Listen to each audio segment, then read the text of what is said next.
ശ്രുതിസ്മൃതിപുരാണാനാം ആലയം കരുണാലയം നമാമി ഭഗവത്പാദം ശങ്കരം ലോകശങ്കരം. ശങ്കരം ശങ്കരാചാര്യം കേശവം ബാദരായണം സൂത്രഭാഷ്യകൃതൗ വന്ദേ ഭഗവന്തൗ പുനഃ പുനഃ. ഈശ്വരോ ഗുരുരാത്മേതി മൂർത്തിഭേദവിഭാഗിനേ വ്യോമവദ്വ്യാപ്തദേഹായ ദക്ഷിണാമൂർത്തയേ നമഃ. സദാശിവസമാരംഭാം ശങ്കരാചാര്യമധ്യമാം അസ്മദാചാര്യപര്യന്താം വന്ദേ ഗുരുപരമ്പരാം. ശിവം ശിവകരം ശാന്തം ശിവാത്മാനം ശിവോത്തമം ശിവമാർഗപ്രണേതാരം പ്രണതോസ്മി സദാശിവം.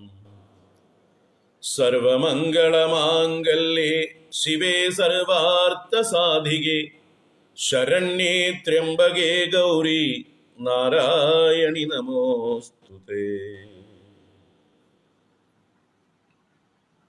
സച്ചിദാനന്ദരൂപായ വിശ്വോത്പത്യാദിഹേതവേ താപത്രയ വിനാശായ ശ്രീകൃഷ്ണായ വയം നമഃ.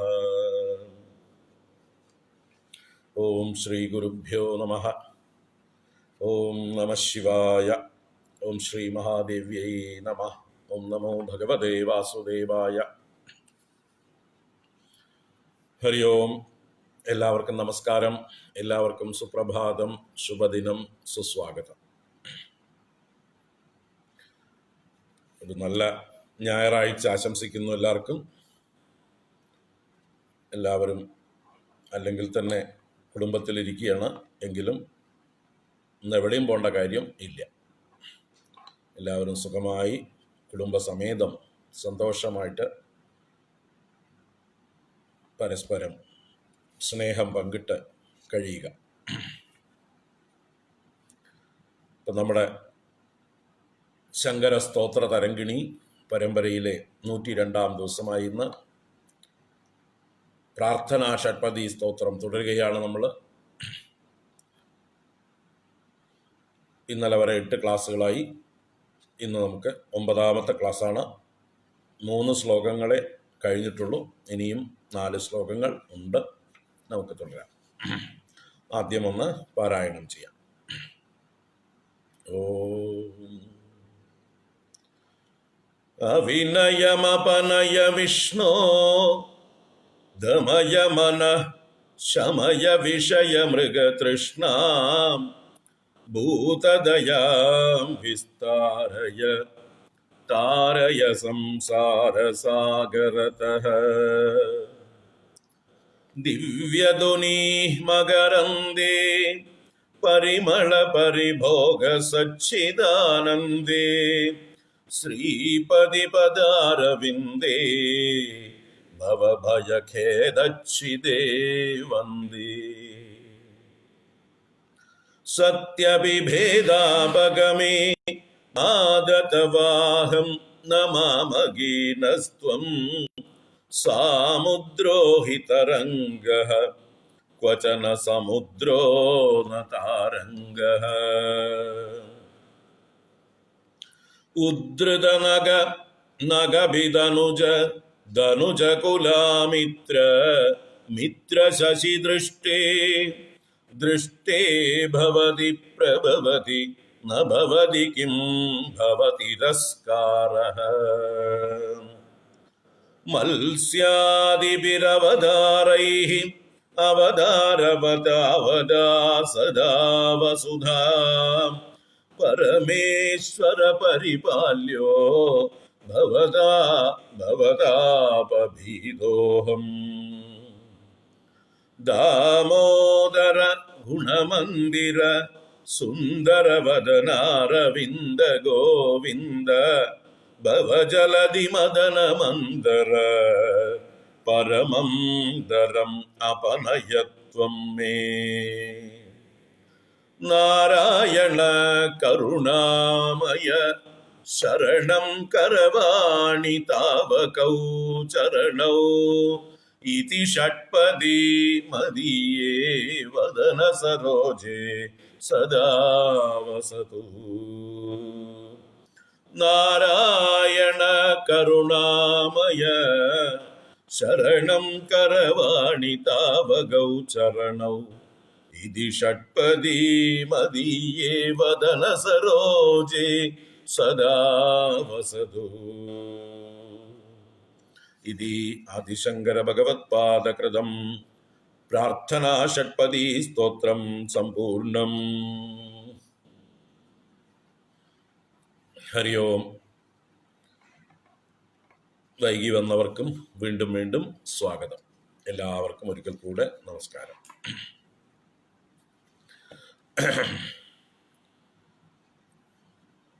പ്രാർത്ഥനാ ഷഡ്പദി എത്ര ഗംഭീരമാണെന്ന് നമ്മൾ ഈ കഴിഞ്ഞ 8 ദിവസം കൊണ്ട് 3 ശ്ലോകങ്ങൾ, ചെറിയ ശ്ലോകങ്ങളാണ് പറയാൻ, എന്നിട്ടും ആ 3 ശ്ലോകങ്ങൾ ഒരുവിധം ഗ്രഹിക്കാൻ ഈ പറഞ്ഞ 8 ദിവസങ്ങൾ എടുത്തു. ഇനിയും വേണമെങ്കിൽ അത് എത്ര വേണമെങ്കിൽ വിസ്തരിക്കാം. അങ്ങനെയുള്ള ഉപനിഷത് സാരമായിട്ടുള്ള പ്രാർത്ഥനയാണ്. ഇനി നമുക്ക് എന്തായാലും അടുത്ത ശ്ലോകത്തിലേക്ക് പ്രവേശിക്കാം, അല്ലെങ്കിൽ നമ്മൾ നീങ്ങുകയിലുണ്ടാവില്ല. അപ്പം 4-ാമത്തെ ശ്ലോകത്തിലേക്ക് പ്രവേശിക്കാം. ഉദ്ധൃത നഗ നഗഭിധനുജ ധനുജ കുലാമിത്ര മിത്ര ശശി ദൃഷ്ടേ ദൃഷ്ടേ ഭവതി പ്രഭവതി ന ഭവതി കിം ഭവതിരസ്കാരഃ. ഭഗവാനെ, ശ്രേഷ്ഠങ്ങളായ ഭഗവാന്റെ പേരുകൾ പറഞ്ഞ് ഭഗവാൻ ചെയ്തതായിട്ടുള്ള അത്ഭുതങ്ങളായിട്ടുള്ള ലീലകളോട് ചേർത്തുള്ള പേരുകൾ, ആ വിശേഷണങ്ങളെ കൊണ്ട് ഭഗവാനെ സംബോധന ചെയ്തുകൊണ്ട്, അങ്ങനെയുള്ള അല്ലയോ ഭഗവാനെ, എല്ലാറ്റിനും പ്രഭുവായ ശക്തനായ അങ്ങയെ കണ്ടു കഴിഞ്ഞാൽ, അങ്ങ് ആരാണ്? വാസ്തവത്തിൽ എല്ലാവരെയും എല്ലാവരുടെ ദുഃഖങ്ങളിൽ നിന്നും മോചനം ചെയ്യുന്നവനാണ്. അപ്പം അങ്ങനെയുള്ള അങ്ങയെ കണ്ടു കഴിഞ്ഞാൽ എന്തിൻ്റെ ദുഃഖമാണ് ഇനി ബാക്കിയുണ്ടാവുക? സംസാരം തന്നെ അപ്രത്യക്ഷമാവും, യാതൊരു സംശയവുമില്ല എന്നുള്ള രീതിയിൽ അവതരിപ്പിക്കുകയാണ്. അതാണ് ഈ ശ്ലോകത്തിലെ ആശയം. അപ്പം ഭഗവാനെ കണ്ടു കഴിഞ്ഞാൽ പിന്നെ സംസാരത്തിന് നിൽക്കാൻ പറ്റില്ല. പ്രഭവതി ഭവതി ദൃഷ്ടേ ഭവതിരസ്കാരഃ കിം ന ഭവതി. ഇതാണ് അവസാനത്തെ ആ 2 വരികളെ അന്വയിച്ചാൽ കിട്ടുക. പ്രഭവതി ഭവതി ദൃഷ്ടേ. പ്രഭവതി എന്ന് പറഞ്ഞാൽ ഇവിടെ ഭവതി എന്ന് പറയുന്നുണ്ട്. അവിടെ ഭവതി എന്നുള്ളത് ഭവാൻ എന്നുള്ള ശബ്ദത്തിന്റെ സപ്തമി ഏകവചനമാണ്. ഭവതി എന്ന് പറഞ്ഞാൽ ഭവാനിൽ എന്നാണ്. അവിടെ സതി സപ്തമി എന്നൊരു പ്രയോഗം നമ്മൾ കഴിഞ്ഞ ശ്ലോകത്തിലും കണ്ടു. സത്യഭി ഭേദാപകമേ. അവിടെ സതി അഭി ഭേദാപകമേ, ഭേദാപകമേ സതി അഭി. ഭേദാപകമം വാസ്തവമാണെങ്കിലും ഉണ്ടെങ്കിലും ഭേദാഗമം ഇരിക്കേ, ഭേദമില്ലാതിരിക്കേ എന്നാണ് പറയുന്നത്. അപ്പോൾ ആ സതി സപ്തമി എന്നുള്ള പ്രയോഗമാണ് അവിടെ ചെയ്തത്. സതി സപ്തമി എന്ന് പറഞ്ഞാൽ അങ്ങനെ ഇരിക്കുന്ന കാലത്തിങ്കൽ എന്നൊക്കെ നമ്മൾ പറയുന്ന ആ ഭാഷയാണ്. അങ്ങനെ ഇരിക്കെ, at the same time, in the mean while എന്നൊക്കെ പറയുന്ന ആ അർത്ഥത്തിൽ പ്രയോഗിക്കുകയാണ് ഈ സതി സപ്തമി എന്നുള്ളത്. അപ്പം അതാണ് ഭവതി ദൃഷ്ടേ, ഭവാനെ കണ്ടിരിക്കേ. അവിടെ ദൃഷ്ടേ എന്നുള്ളതും ദൃഷ്ട എന്നുള്ള പുല്ലിംഗ ശബ്ദമാക്കിയിട്ട് അതിൻ്റെ സപ്തമിയായിട്ടാണ് ദൃഷ്ടേ എന്ന്. ഇപ്പൊ ഭവതി ദൃഷ്ടേ എന്ന് പറയുമ്പോൾ ഭവാൻ ദൃഷ്ടനായിരിക്കുമ്പോൾ, ദർശിക്കപ്പെട്ടിരിക്കുമ്പോൾ, when you are seen by somebody എന്നർത്ഥം. എങ്ങനെയുള്ള ഭവാൻ? അതാണ് പ്രഭവതി എന്നുള്ളത് അവിടെ ഭഗവാന്റെ വിശേഷണമാണ്. പ്രഭവതി ഭവതി ദൃഷ്ടേ സതി.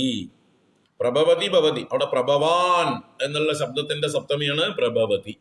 പ്രഭവാൻ എന്ന് പറഞ്ഞാലോ എന്തിനും പ്രഭാവമുള്ളവൻ, എന്തിനും ശക്തനായിരിക്കുന്നവൻ, ഏത് പ്രശ്നങ്ങളെയും പരിഹരിക്കാൻ കഴിയുന്നവൻ, അങ്ങനെയുള്ള പ്രഭുവായിരിക്കുന്ന സർവശക്തനായിരിക്കുന്ന ഭവാനെ ദർശിച്ചിരിക്കെ ഭവതിരസ്കാര ഭവതി ന കിം. ഭവതിരസ്കാര, ഭവം എന്ന് പറഞ്ഞാൽ സംസാരം, സംസാരമാകുന്ന ആ ദുഃഖങ്ങൾ, ആ സമുദ്രം തന്നെ വേണമെങ്കിൽ പറയാം, സംസാര സാഗരം. തിരസ്കാര ഭവതി ന കിം, തിരസ്കാരം ഭവിക്കുകയില്ലേ. അപ്പൊ സംസാരത്തിന്റെ തിരസ്കാരം ഭവിക്കുകയില്ലേ എന്നാണ് ചോദ്യം. അപ്പൊ തിരസ്കാരം എന്ന് പറഞ്ഞാല് മറഞ്ഞുപോക്ക്, തിരയിലേക്ക് മറഞ്ഞുപോക്കാണ് തിരസ്കാരം. തിര എന്ന് പറഞ്ഞാല് മറ, കർട്ടൻ എന്ന് നമ്മൾ പറയാറില്ലേ, അതിന് തിരശ്ശീല എന്ന് പറയില്ലേ. അപ്പൊ തിരശ്ശീലയുടെ പുറകിലേക്ക് പോക്കാണ് തിരസ്കാരം. തിരോഭാവം എന്നൊക്കെ നമ്മൾ പറയാറുണ്ട്. തിരോഭവിക്കുക എന്ന് പറഞ്ഞാൽ എന്താണ്? അദൃശ്യമാവുക എന്നാണ് അർത്ഥം. തിരശ്ശീലയുടെ പുറകിലേക്ക് പോകുക, അൺസീൻ ആവുക, അൺമാനിഫെസ്റ്റ് ആവുക എന്നൊക്കെ അർത്ഥമാണ് തിരോഭാവം, തിരസ്കാരം എന്നുള്ള വാക്കുകൾക്ക് അർത്ഥം. തിരക്ക് പുറകിലേക്ക് പോവുക എന്ന അക്ഷരാർത്ഥമാണെങ്കിലും കാണാതെ ആവുക എന്നർത്ഥം. അപ്പൊ സംസാര ദുഃഖങ്ങൾക്ക് തിരസ്കാര ഭവതി ന കിം, ഭവിക്കാതിരിക്കുമോ എന്നൊരു കൈമുതിക ന്യായേന ചോദിക്കണം. അപ്പൊ എന്താ കൈമുതിക ന്യായം ചോദിക്കാൻ കാരണം വെച്ചാൽ, മുമ്പിൽ പറഞ്ഞതായിട്ടുള്ള ഭഗവാന്റെ നാമങ്ങൾ തന്നെയാണ് അതിൻ്റെ സംബന്ധം. മുമ്പിൽ പറഞ്ഞ നാമങ്ങളുമായിട്ട് ബന്ധപ്പെടുത്തിയിട്ട് വേണം ഹൗ മൈറ്റി ഹി ഈസ്, എത്ര ശക്തനാണ് ഭഗവാൻ, എന്തെന്നൊക്കെ ആരെയൊക്കെ എങ്ങനെയൊക്കെ ഉദ്ധരിക്കാൻ കഴിയുന്ന ആളാണ് ഭഗവാൻ. അപ്പൊ പിന്നെ നമ്മളെ ഓരോ വ്യക്തികളെ നിസ്സാരമായിട്ടുള്ള സംസാര സാഗരത്തിൽ നിന്ന് കരകയറ്റാൻ ഭഗവാന് വല്ല പ്രയാസോ എന്ന് പറയാൻ വേണ്ടി ഭഗവാന്റെ അതിവിശിഷ്ടങ്ങളായിട്ടുള്ള അത്ഭുത ലീലകളെ പ്രദർശിപ്പിച്ച ഭഗവാന്റെ നാമങ്ങളെ പറഞ്ഞു. അപ്പൊ ഏതൊക്കെയാ നാമങ്ങൾ നോക്കൂ. ഉദ്ധൃത നഗ, നഗബിധനുജ, ധനുജ കുലാമിത്ര, മിത്ര ശശിദൃഷ്ടേ.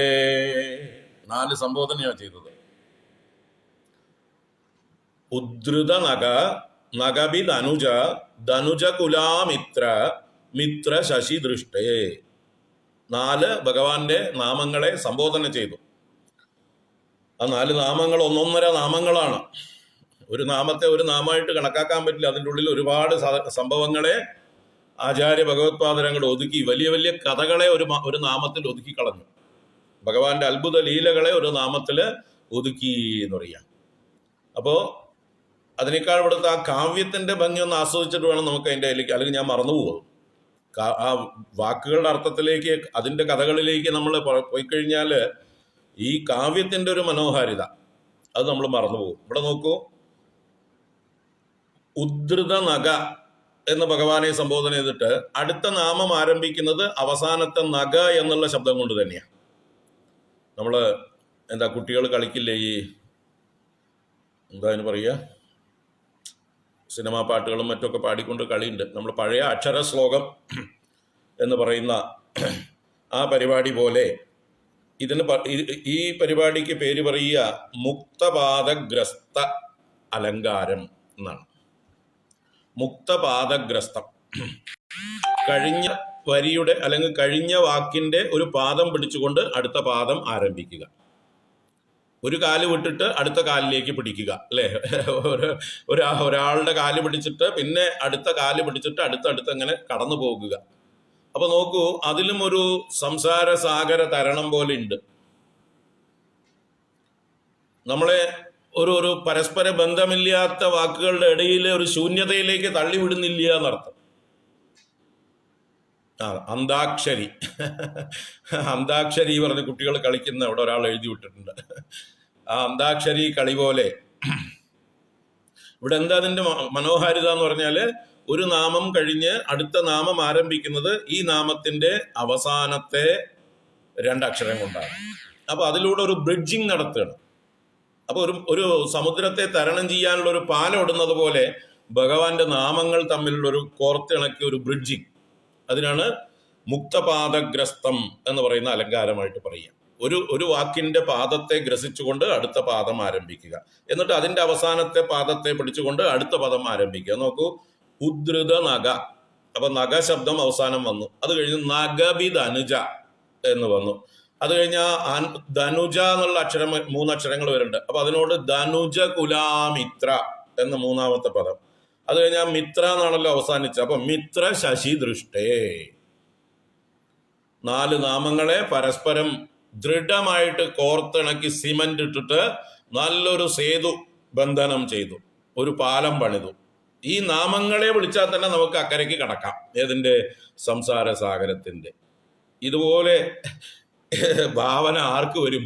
ആദിശങ്കര ഭഗവത്പാദർക്ക്. അല്ലാതെ ഈ ഒരു ശ്ലോകത്തിന്റെ ആശയത്തെ അതിന്റെ പദങ്ങളിൽ കൂടെ പോലും, അതിന്റെ അലങ്കാരങ്ങളിൽ കൂടെ പോലും പ്രദർശിപ്പിച്ചുകൊണ്ട്, അതുകൊണ്ടാണ് ആദിശങ്കര ഭഗവത്പാദർ മഹാകവി തന്നെയാണ്.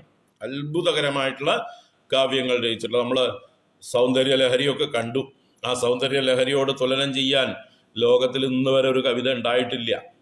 കാളിദാസനൊക്കെ ശങ്കരാചാര്യരുടെ പുറകിൽ നിൽക്കണം. നമ്മള് ശങ്കരാചാര്യർ ജനിക്കുന്നതിന് മുമ്പേ പറഞ്ഞതാണ് കാളിദാസൻ ഒന്നാമൻ എന്ന്. അപ്പൊ നമുക്ക് ശങ്കരാചാര്യർ ജനിച്ചിട്ടില്ല അല്ലേ? അന്ന് ഞാനുണ്ടായിരുന്നില്ല, അതുകൊണ്ട് നീ ഒന്നാമനായി. ആളില്ലാത്തപ്പോൾ പോസ്റ്റിൽ ഗോൾ അടിച്ചു എന്ന് കാളിദാസനെ പോലെ കാളിദാസനോട് നോക്കി ആദിശങ്കര ഭഗവത്പാദർക്ക് പറയാം. കാരണം അന്ന് പറഞ്ഞു കാളിദാസനെ ഒന്നാമനായിട്ടുള്ള കവിയായിട്ട് എണ്ണുമ്പോൾ അല്ലെ, പുരാ കവീനാം ഗണനാ പ്രസംഗേ കനിഷ്ഠികാധിഷ്ഠിത കാളിദാസ അദ്യാപി തത്തുല്യ കവേരഭാവാത് അനാമികാ സാർത്തവതി ബഭൂവ എന്നൊരു ശ്ലോകമുണ്ട്. എന്താ സംഭവം വെച്ചാല്, ഈ വിരലുകൾക്ക് ഓരോ പേരുണ്ട്. നമുക്ക് കൈവിരലുകളുടെ പേരാണ്. ഇതിന്റെ പേര് കനിഷ്ഠിക എന്നാണ്, ഏറ്റവും ഇളയവൾ എന്നാണ്. ചെറിയ വിരല്, ചെറുവിരല് കനിഷ്ഠിക. ഇതിന് പേര് അനാമിക എന്നാണ്. ഈ മോതിര വിരലിന് റിംഗ് ഫിംഗർ അനാമിക. ഇതിന്റെ പേര് മധ്യമ, നടുവിലുള്ളവൾ. ഇതിന്റെ പേര് തർജനി, പേടിപ്പിക്കുന്നവൾ, ഭീഷണിപ്പെടുത്തുന്നവൾ എന്നർത്ഥത്തിലാണ് തർജനി എന്ന്, തർജനം ചെയ്യുന്നവൾ. ഇത് അങ്കുഷ്ടം, ഇതിന് പേര് പെരുവിരലിന് അങ്കുഷ്ടം. അപ്പൊ ഇങ്ങനെ 5 വിരലിന് പേരിട്ടു. അപ്പൊ ഇതിന് എന്തുകൊണ്ട് അനാമിക എന്ന് പേരിട്ടു എന്നാണെങ്കിൽ, പണ്ട് ഒരു പണ്ഡിത സദസ്സിൽ വെച്ചിട്ട് ആളുകള് മഹാകവിമാരുടെ എണ്ണം എടുക്കാൻ തീരുമാനിച്ചു. ആരാണ് പ്രഥമൻ, ആരാണ് രണ്ടാമൻ, 1, 2, 3 സ്ഥാനം കൽപ്പിക്കാൻ വേണ്ടിയിട്ട് കവികളെ കുറിച്ച് എണ്ണുന്നതായിട്ടുള്ള സമയത്ത് കനിഷ്ഠികാധിഷ്ഠിത കാളിദാസ എണ്ണി. ഒന്നാമൻ കാളിദാസൻ തന്നെ, രണ്ടാമൻ വേറെ ആരുമില്ല. അല്ല സോറി, സംശയമില്ല, കാളിദാസനോട് മത്സരിക്കാൻ തുല്യനായിട്ട് ആരുമില്ല. ഒന്നാമൻ കാളിദാസൻ. രണ്ടാമൻ ആരാ? രണ്ടാമൻ കവികളൊക്കെ ഉണ്ട് ഇഷ്ടം പോലെ. പക്ഷെ കാളിദാസനോട് താരതമ്യം ചെയ്യുമ്പോൾ അടുത്തവിടെ നിൽക്കാൻ പോരാത്തതുകൊണ്ട് അദ്യാപി തത്തുല്യ കവേരഭാവാത്, ഇന്നും കാളിദാസന് തുല്യനായിട്ടുള്ള ഒരു കവിയുടെ അഭാവം കൊണ്ട് അനാമിക സാർത്തവതി ബഭുവ. ഇതിന് പേര് അനാമിക, പേരില്ലാത്തവൾ. അപ്പൊ ഒന്നിന് കാളിദാസൻ എന്ന് പറഞ്ഞപ്പോ 2ന് ആരുടെ പേരിടും? പേരില്ലാത്തതുകൊണ്ട് അനാമിക എന്ന് ആ പേര് നിലനിന്നു പോയി എന്ന്, അനാമിക എന്ന് പേര് വരാൻ കാരണം പറഞ്ഞു. അപ്പോ ശങ്കരാചാര്യ ജനിച്ചിട്ടില്ല ഈ ശ്ലോകം ഉണ്ടാക്കുമ്പോൾ. ഇപ്പൊ അതിനുശേഷമാണ് ശ്ലോകം ഉണ്ടാക്കിയതെങ്കിൽ ഒന്നാമനായിട്ട് ശങ്കരാചാര്യ എണ്ണീട്ട് വേണം പിന്നെ കാളിദാസനോ ബാക്കിയുള്ള കവികളെയൊക്കെ എണ്ണാനായിക്കൊണ്ട്. ഞാൻ പറയുന്നത് ആദിശങ്കര ഭഗവത്പാദരിലെ കവിത്വത്തെ വേണ്ടത്ര ലോകം മനസ്സിലാക്കിയിട്ടില്ല, അംഗീകരിച്ചിട്ടില്ല എന്ന് പറയണം. ഇനിയിപ്പോൾ അദ്ദേഹത്തിന് നമ്മുടെ അംഗീകാരമൊന്നും വേണ്ട, എങ്കിലും ചിന്തിക്കുക. അതിന് കാരണങ്ങളുണ്ട്. അതിന് കാരണം രാഷ്ട്രീയപരമായിട്ടുള്ള കാരണങ്ങൾ തന്നെയാണ്. ശങ്കരാചാര്യരെ എങ്ങനെയെങ്കിലും ഒതുക്കണം, അതിന് ഒരുപാട് പേർക്ക് ആവശ്യമുണ്ട്. ശങ്കരാചാര്യരെ മുമ്പിലേക്ക് കൊണ്ടുവന്നാൽ, ഹൈലൈറ്റ് ചെയ്താൽ ആ ഫിലോസഫിക്ക് ഭാരതത്തിൽ എന്തെന്നില്ലാത്ത പ്രതിഷ്ഠ കിട്ടും. അദ്വൈതം എന്നുള്ളതായിട്ടുള്ള ആ ഫിലോസഫി ഭാരതത്തിന്റെ ഫിലോസഫിയായിട്ട് പ്രതിഷ്ഠ നേടും. അപ്പൊ ഈ പറഞ്ഞ പല ഇസങ്ങളും ഇവിടെ കൊണ്ടുവരാൻ പറ്റില്ല അല്ലെ? മാർക്സിസവും കമ്മ്യൂണിസവും മറ്റുള്ള ചിന്തകളൊന്നും ഇവിടെ മുളയ്ക്കാതെ പോകും, അടുത്തേക്ക് വരാൻ പറ്റാതെ പോകും. അപ്പൊ എങ്ങനെയെങ്കിലും ഈ മണ്ണിൽ നിന്ന് ആ ശങ്കരാചാര്യരുടെ ചിന്ത തന്നെ അകറ്റണം എന്നുള്ളതായിട്ടുള്ള മനഃപൂർവമായിട്ടുള്ള പരിശ്രമം എല്ലാ ഭാഗത്തു നിന്നും ഉണ്ടായിട്ടുണ്ട്. ഇരിക്കട്ടെ, നമുക്കത് കുത്തിപ്പൊക്കിയെടുക്കാം. വരും കാലങ്ങളിൽ ശങ്കരാചാര്യരുടെ വൈഭവം ഭാരതം ഉച്ചത്തിൽ ഘോഷിക്കുന്നതായിട്ടൊരവസ്ഥ വരട്ടെ. ലോകം മുഴുവൻ അല്ലെങ്കിലും മനസ്സിലാക്കിയിട്ടുണ്ട്, പോരാ, ഇനിയും മനസ്സിലാക്കണം ലോകം. അപ്പോൾ പറഞ്ഞു വന്നത് ഈ അന്ത്യാക്ഷരങ്ങൾ തമ്മിലുള്ള ബന്ധം, മുക്തപാദഗ്രസ്തം എന്നുള്ള അലങ്കാരം. അതാണ് ഉദ്ധൃത നഗ നഗബി ധനുജ ധനുജകുലാമിത്ര മിത്ര ശശിദൃഷ്ടേ. 4 പേരുകൾ വിളിച്ചിട്ട് അങ്ങനെയുള്ള പ്രഭുവായിരിക്കുന്ന സർവശക്തനായിരിക്കുന്ന ഭവാനെ ദർശിച്ചിരിക്കെ ഭവതിരസ്കാരം സംഭവിക്കാതിരിക്കുമോ? ഭവതിരസ്കാരഃ ഭവതി ന കിം എന്ന് കൈമുദിക ന്യായമാണ്. കിം എന്ന് ചോദിച്ചാൽ കിം ന ഭവതി. കൈമുദിക ന്യായം എന്ന് പറഞ്ഞാൽ ഏറ്റവും വലിയ വലിയ കാര്യങ്ങളെ പറഞ്ഞിട്ട് ചെറിയ കാര്യം എത്ര നിസ്സാരം എന്ന് പറയാനാണ്. ഇന്ന ആളുകളെ അവൻ മല്ലയുദ്ധത്തിൽ തോൽപ്പിച്ചു, പിന്നെയാണോ ഈ കൃമി കീടം പോലെയുള്ള ഒരാളെ എന്ന് പറയില്ലേ നമ്മള്? അതുപോലെ അങ്ങനെ ആ കൈമുദിക ന്യായപ്രകാരം ഇവിടെ പറയുകയാണ്. അപ്പൊ എന്തൊക്കെയാണ് ഭഗവാന്റെ പേരുകൾ നോക്കാം. ഉദ്ധൃത നഗ. ഉദ്ധൃത നഗ. ഇവിടെ നഗം എന്ന് പറഞ്ഞാൽ പർവ്വതത്തിന്റെ പര്യായമാണ്. നഗം, അകം, നഗം രണ്ടും പർവ്വതമാണ്. എന്താണ് ഗം എന്ന് പറഞ്ഞാൽ ഗമിക്കുന്നത്, ദാറ്റ് വിച്ച് മൂവ്സ്. ചലിക്കുന്നത് ഗം, ഗമിക്കുന്നത്. അതിന്റെ ഓപ്പോസിറ്റ് ആണ് അകം എന്നും നഗം എന്നും പറയുന്നത്. നഗച്ഛതി ഇതി നഗം. ഗമിക്കാത്തത് സ്ഥാവരം. അപ്പൊ പർവ്വതം സ്ഥാവരമാണ്. അപ്പൊ ആ പർവ്വതത്തെ പറഞ്ഞിട്ട് അകം, നഗം. അതിനെ ഉദ്ധൃതൻ, ഉദ്ധൃത നഗ എന്ന് പറഞ്ഞാൽ ഉദ്ധരിച്ച പർവ്വതത്തോടു കൂടിയവനെ. അപ്പൊ പർവ്വതത്തെ ഉദ്ധരിച്ചവനെ എന്നാണ്. അപ്പൊ ഭഗവാൻ വിഷ്ണു പർവ്വതത്തെ ഉദ്ധരിച്ചിട്ടില്ലേ? അല്ലേ? ഭാഗവതത്തിൽ 2 പർവ്വതങ്ങളെ 2 പ്രാവശ്യം ഉദ്ധരിച്ച കഥയുണ്ട് അല്ലേ ഭഗവാൻ? ഏതൊക്കെയാണ്? മന്ദര പർവ്വതം പാലാഴിയിൽ താഴ്ന്നു പോയപ്പോ കൂർമ്മമായി ഉദ്ധരിച്ചു അല്ലേ? അപ്പൊ കൂർമാവതാരത്തെയും ഉദ്ധൃത നഗ എന്ന് വിളിക്കാം. ഇനി ഗോവർദ്ധന പർവ്വതത്തെ 7 വയസ്സുള്ള ബാലനായിരിക്കെ തന്നെ തന്റെ ചെറുവിരൽ കൊണ്ട് പൊക്കി നിന്ന് 7 ദിവസം ആ പർവ്വതത്തെ അനങ്ങാതെ കൊടപോലെ പിടിച്ചു നിർത്തി. എത്ര നിസ്സാരമായിട്ട്. 7 വയസ്സുള്ള ബാലൻ ശ്രീകൃഷ്ണ ഭഗവാൻ. അവിടെയും ഭഗവാന് ഗോവർദ്ധനോദ്ധാരകൻ അല്ലേ? ആ ഗോവർദ്ധനോദ്ധാരകൻ തന്നെയാണ് ഇവിടുത്തെ ഉദ്ധൃത നഗൻ എന്ന് പറയുന്നത്. അപ്പോ ഇങ്ങനെ വലിയ വലിയ പർവ്വതങ്ങളെ ഉദ്ധരിച്ച ഒരാൾക്ക് നിസ്സാരനായിട്ടുള്ള എന്നെ ഉദ്ധരിക്കാനാണോ പ്രയാസം? ചോദ്യം കൊള്ളാലോ. മന്ദര പർവ്വതത്തെ ഉയർത്തിയ ഒരാൾക്ക് അത് ജഡമായിട്ടുള്ള മഹാപർവ്വതങ്ങള് അകം, അതുപോലെ ഗോവർദ്ധനം എന്നുള്ള ജഡമായിട്ടുള്ള വലിയൊരു പർവ്വതത്തെ ചെറുവിരല് കൊണ്ട് 7 വയസ്സുള്ള ബാലനായിരിക്കുമ്പോൾ അത്ഭുതകരമായി ഉയർത്തി 7 ദിവസം നിർത്തിയ ഒരാൾക്ക് ഈ നിസ്സാരനായിട്ടുള്ള എന്നെ ഈ സംസാര സാഗരത്തിൽ നിന്ന് ഉദ്ധരിക്കാൻ വല്ല പ്രയാസമുണ്ടോ എന്ന് താല്പര്യം. അതുപോലെ ആ ഭഗവാൻ എപ്പോഴാണ് നഖത്തെ ഉദ്ധരിച്ചത്? ആർക്ക് വേണ്ടിയിട്ടാണ്? ആ സന്ദർഭങ്ങളൊക്കെ ഒന്ന് ഓർക്കുക അല്ലേ? കൂർമാവതാരം എടുത്തത് എപ്പോഴാണ്? ദേവന്മാർക്ക് ജരാനരകൾ ബാധിച്ച് അവർക്ക് സ്ഥാനങ്ങളെല്ലാം നഷ്ടപ്പെട്ട് അല്ലെ, ഐശ്വര്യമെല്ലാം നഷ്ടപ്പെട്ട് അസുരന്മാരാൽ പരാജിതരാക്കപ്പെട്ട് അവശരായി ഗതികെട്ട് അലഞ്ഞു തിരിയായിരുന്നവര്.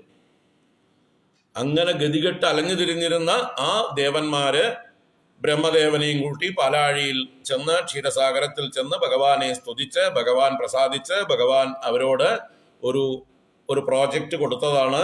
നിങ്ങൾ ഒരു പണി ചെയ്യൂ, പാലാഴി മഥനം ചെയ്യൂ, മന്ദരപർവ്വതത്തെ കടകോലാക്കി വാസുകിയെ കയറാക്കി അസുരന്മാരെയും കൂടി കൂട്ടിക്കോളൂ. നിങ്ങൾ ഒറ്റയ്ക്ക് കൂട്ടിയാൽ കഴിയില്ല, അതുകൊണ്ട് അവരെയും കൂടി കൂട്ടിയിട്ട് ആ പാലാഴി മഥനം ചെയ്താൽ അതിൽ നിന്ന് അമൃതം പൊങ്ങി വരും. മറ്റ് നിങ്ങളുടെ നഷ്ടപ്പെട്ട സർവ്വ സൗഭാഗ്യങ്ങളും അതിൽ നിന്ന് പൊങ്ങി വരും. അതോടൊപ്പം തന്നെ അമൃതവും പൊങ്ങി വരും. ആ അമൃതം പൊങ്ങി വരുന്നത് വരെ നിങ്ങൾ ക്ഷമിക്കണം.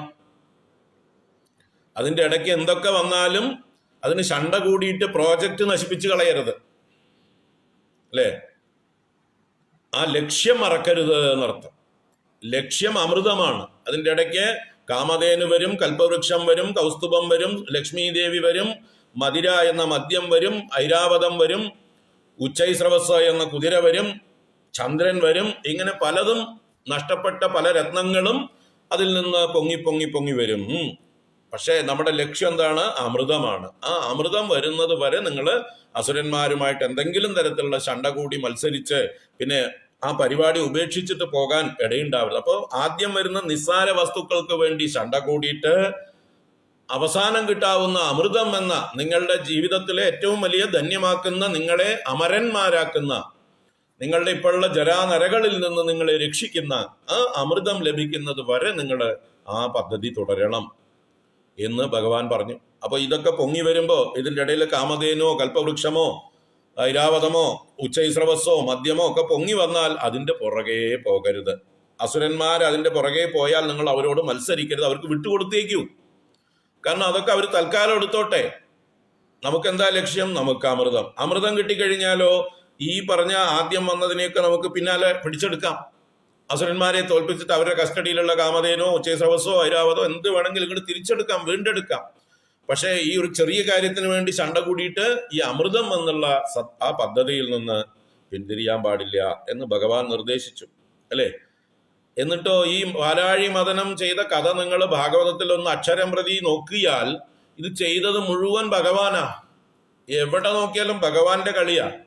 അപ്പൊ അത് ആരംഭത്തിൽ തന്നെ വ്യാസൻ പറയുന്നുണ്ട്, ശുഖബ്രഹ്മർഷി പറയുന്നുണ്ട്, ഭഗവാൻ സങ്കല്പം കൊണ്ട് തന്നെ ദേവന്മാരുടെ ഈ പറഞ്ഞ ജരാനരകളെ മാറ്റിക്കൊടുക്കാൻ കഴിയുമെങ്കിലും ഒരു സങ്കല്പം മതി ഭഗവാന് ദേവന്മാരുടെ ജരാനരകളെ മാറ്റാനായിക്കൊണ്ട്. പക്ഷെ അദ്ദേഹം എന്ത് ചെയ്തു? വിഹർത്തു കാമഹ എന്നൊരു പ്രയോഗമുണ്ട് അവിടെ. വിഹരിക്കുവാൻ ആഗ്രഹിച്ചുകൊണ്ട് ഒരു കളിക്കാൻ തീരുമാനിച്ചിട്ട് ഭഗവാൻ ഒന്ന് കളിക്കാൻ തീരുമാനിച്ചു. എന്നിട്ടാണ് ഭഗവാൻ സമുദ്രമദനാദീനി ഇവർക്ക് നിർദ്ദേശം കൊടുക്കുന്ന സമുദ്രമദനാദികൾക്കായിക്കൊണ്ടുള്ള നിർദ്ദേശത്തെ ദേവന്മാർക്ക് കൊടുക്കുന്നത്. അപ്പൊ ഭഗവാൻ ഒരു കളി കളിക്കാൻ തീരുമാനിച്ചിട്ടാ. കാരണം ഭഗവാൻ അന്ന് വെറും സങ്കല്പം കൊണ്ട് ദേവന്മാർക്ക് അമൃതം കൊടുത്തിരുന്നെങ്കിൽ, അല്ലെങ്കിൽ അവർക്ക് ജരാനരകൾ മാറ്റി കൊടുത്തിരുന്നെങ്കിൽ ഭാഗവതത്തിൽ കഥയുണ്ടാവില്ല. നമുക്ക് ഇപ്പൊ പറഞ്ഞിരിക്കാൻ കഥകളില്ലാതാവും. അപ്പൊ ഭഗവാൻ തീരുമാനിച്ചു, വരും കാലങ്ങളിലൊക്കെ എൻ്റെ ഈ ലീലകൾ ആളുകൾ പാടി ആളുകൾ എൻ്റെ മഹത്വം തിരിച്ചറിഞ്ഞ് എന്നിലേക്ക് വരട്ടെ എന്നുള്ള സങ്കല്പത്തോടു കൂടിയാണ് ഭഗവാന്റെ ലീലകൾ പലതും. അതോടൊപ്പം തന്നെ ഭഗവാന്റെ മഹിമ നല്ലതുപോലെ പ്രകാശിപ്പിക്കുവാനുള്ള ഒരു അവസരം ഭഗവാൻ മനഃപൂർവ്വം ഉണ്ടാക്കുകയാണ്. കാരണം ആ ഭഗവാനിലേക്ക് വരണം, എല്ലാവരും ആ സത്യത്തിലേക്ക് വരണം. സത്യം പരം ധീമഹി, അല്ലെ? ഭാഗവതം അതാണ് പ്രതിജ്ഞ ചെയ്യുന്നത്, സത്യം പരം ധീമഹി. ആ പരമസത്യത്തിലേക്ക് എല്ലാവരെയും അടുപ്പിക്കുവാനുള്ള ലീലകളാണ് ഭഗവാന്റെ അവതാര ലീലകൾ.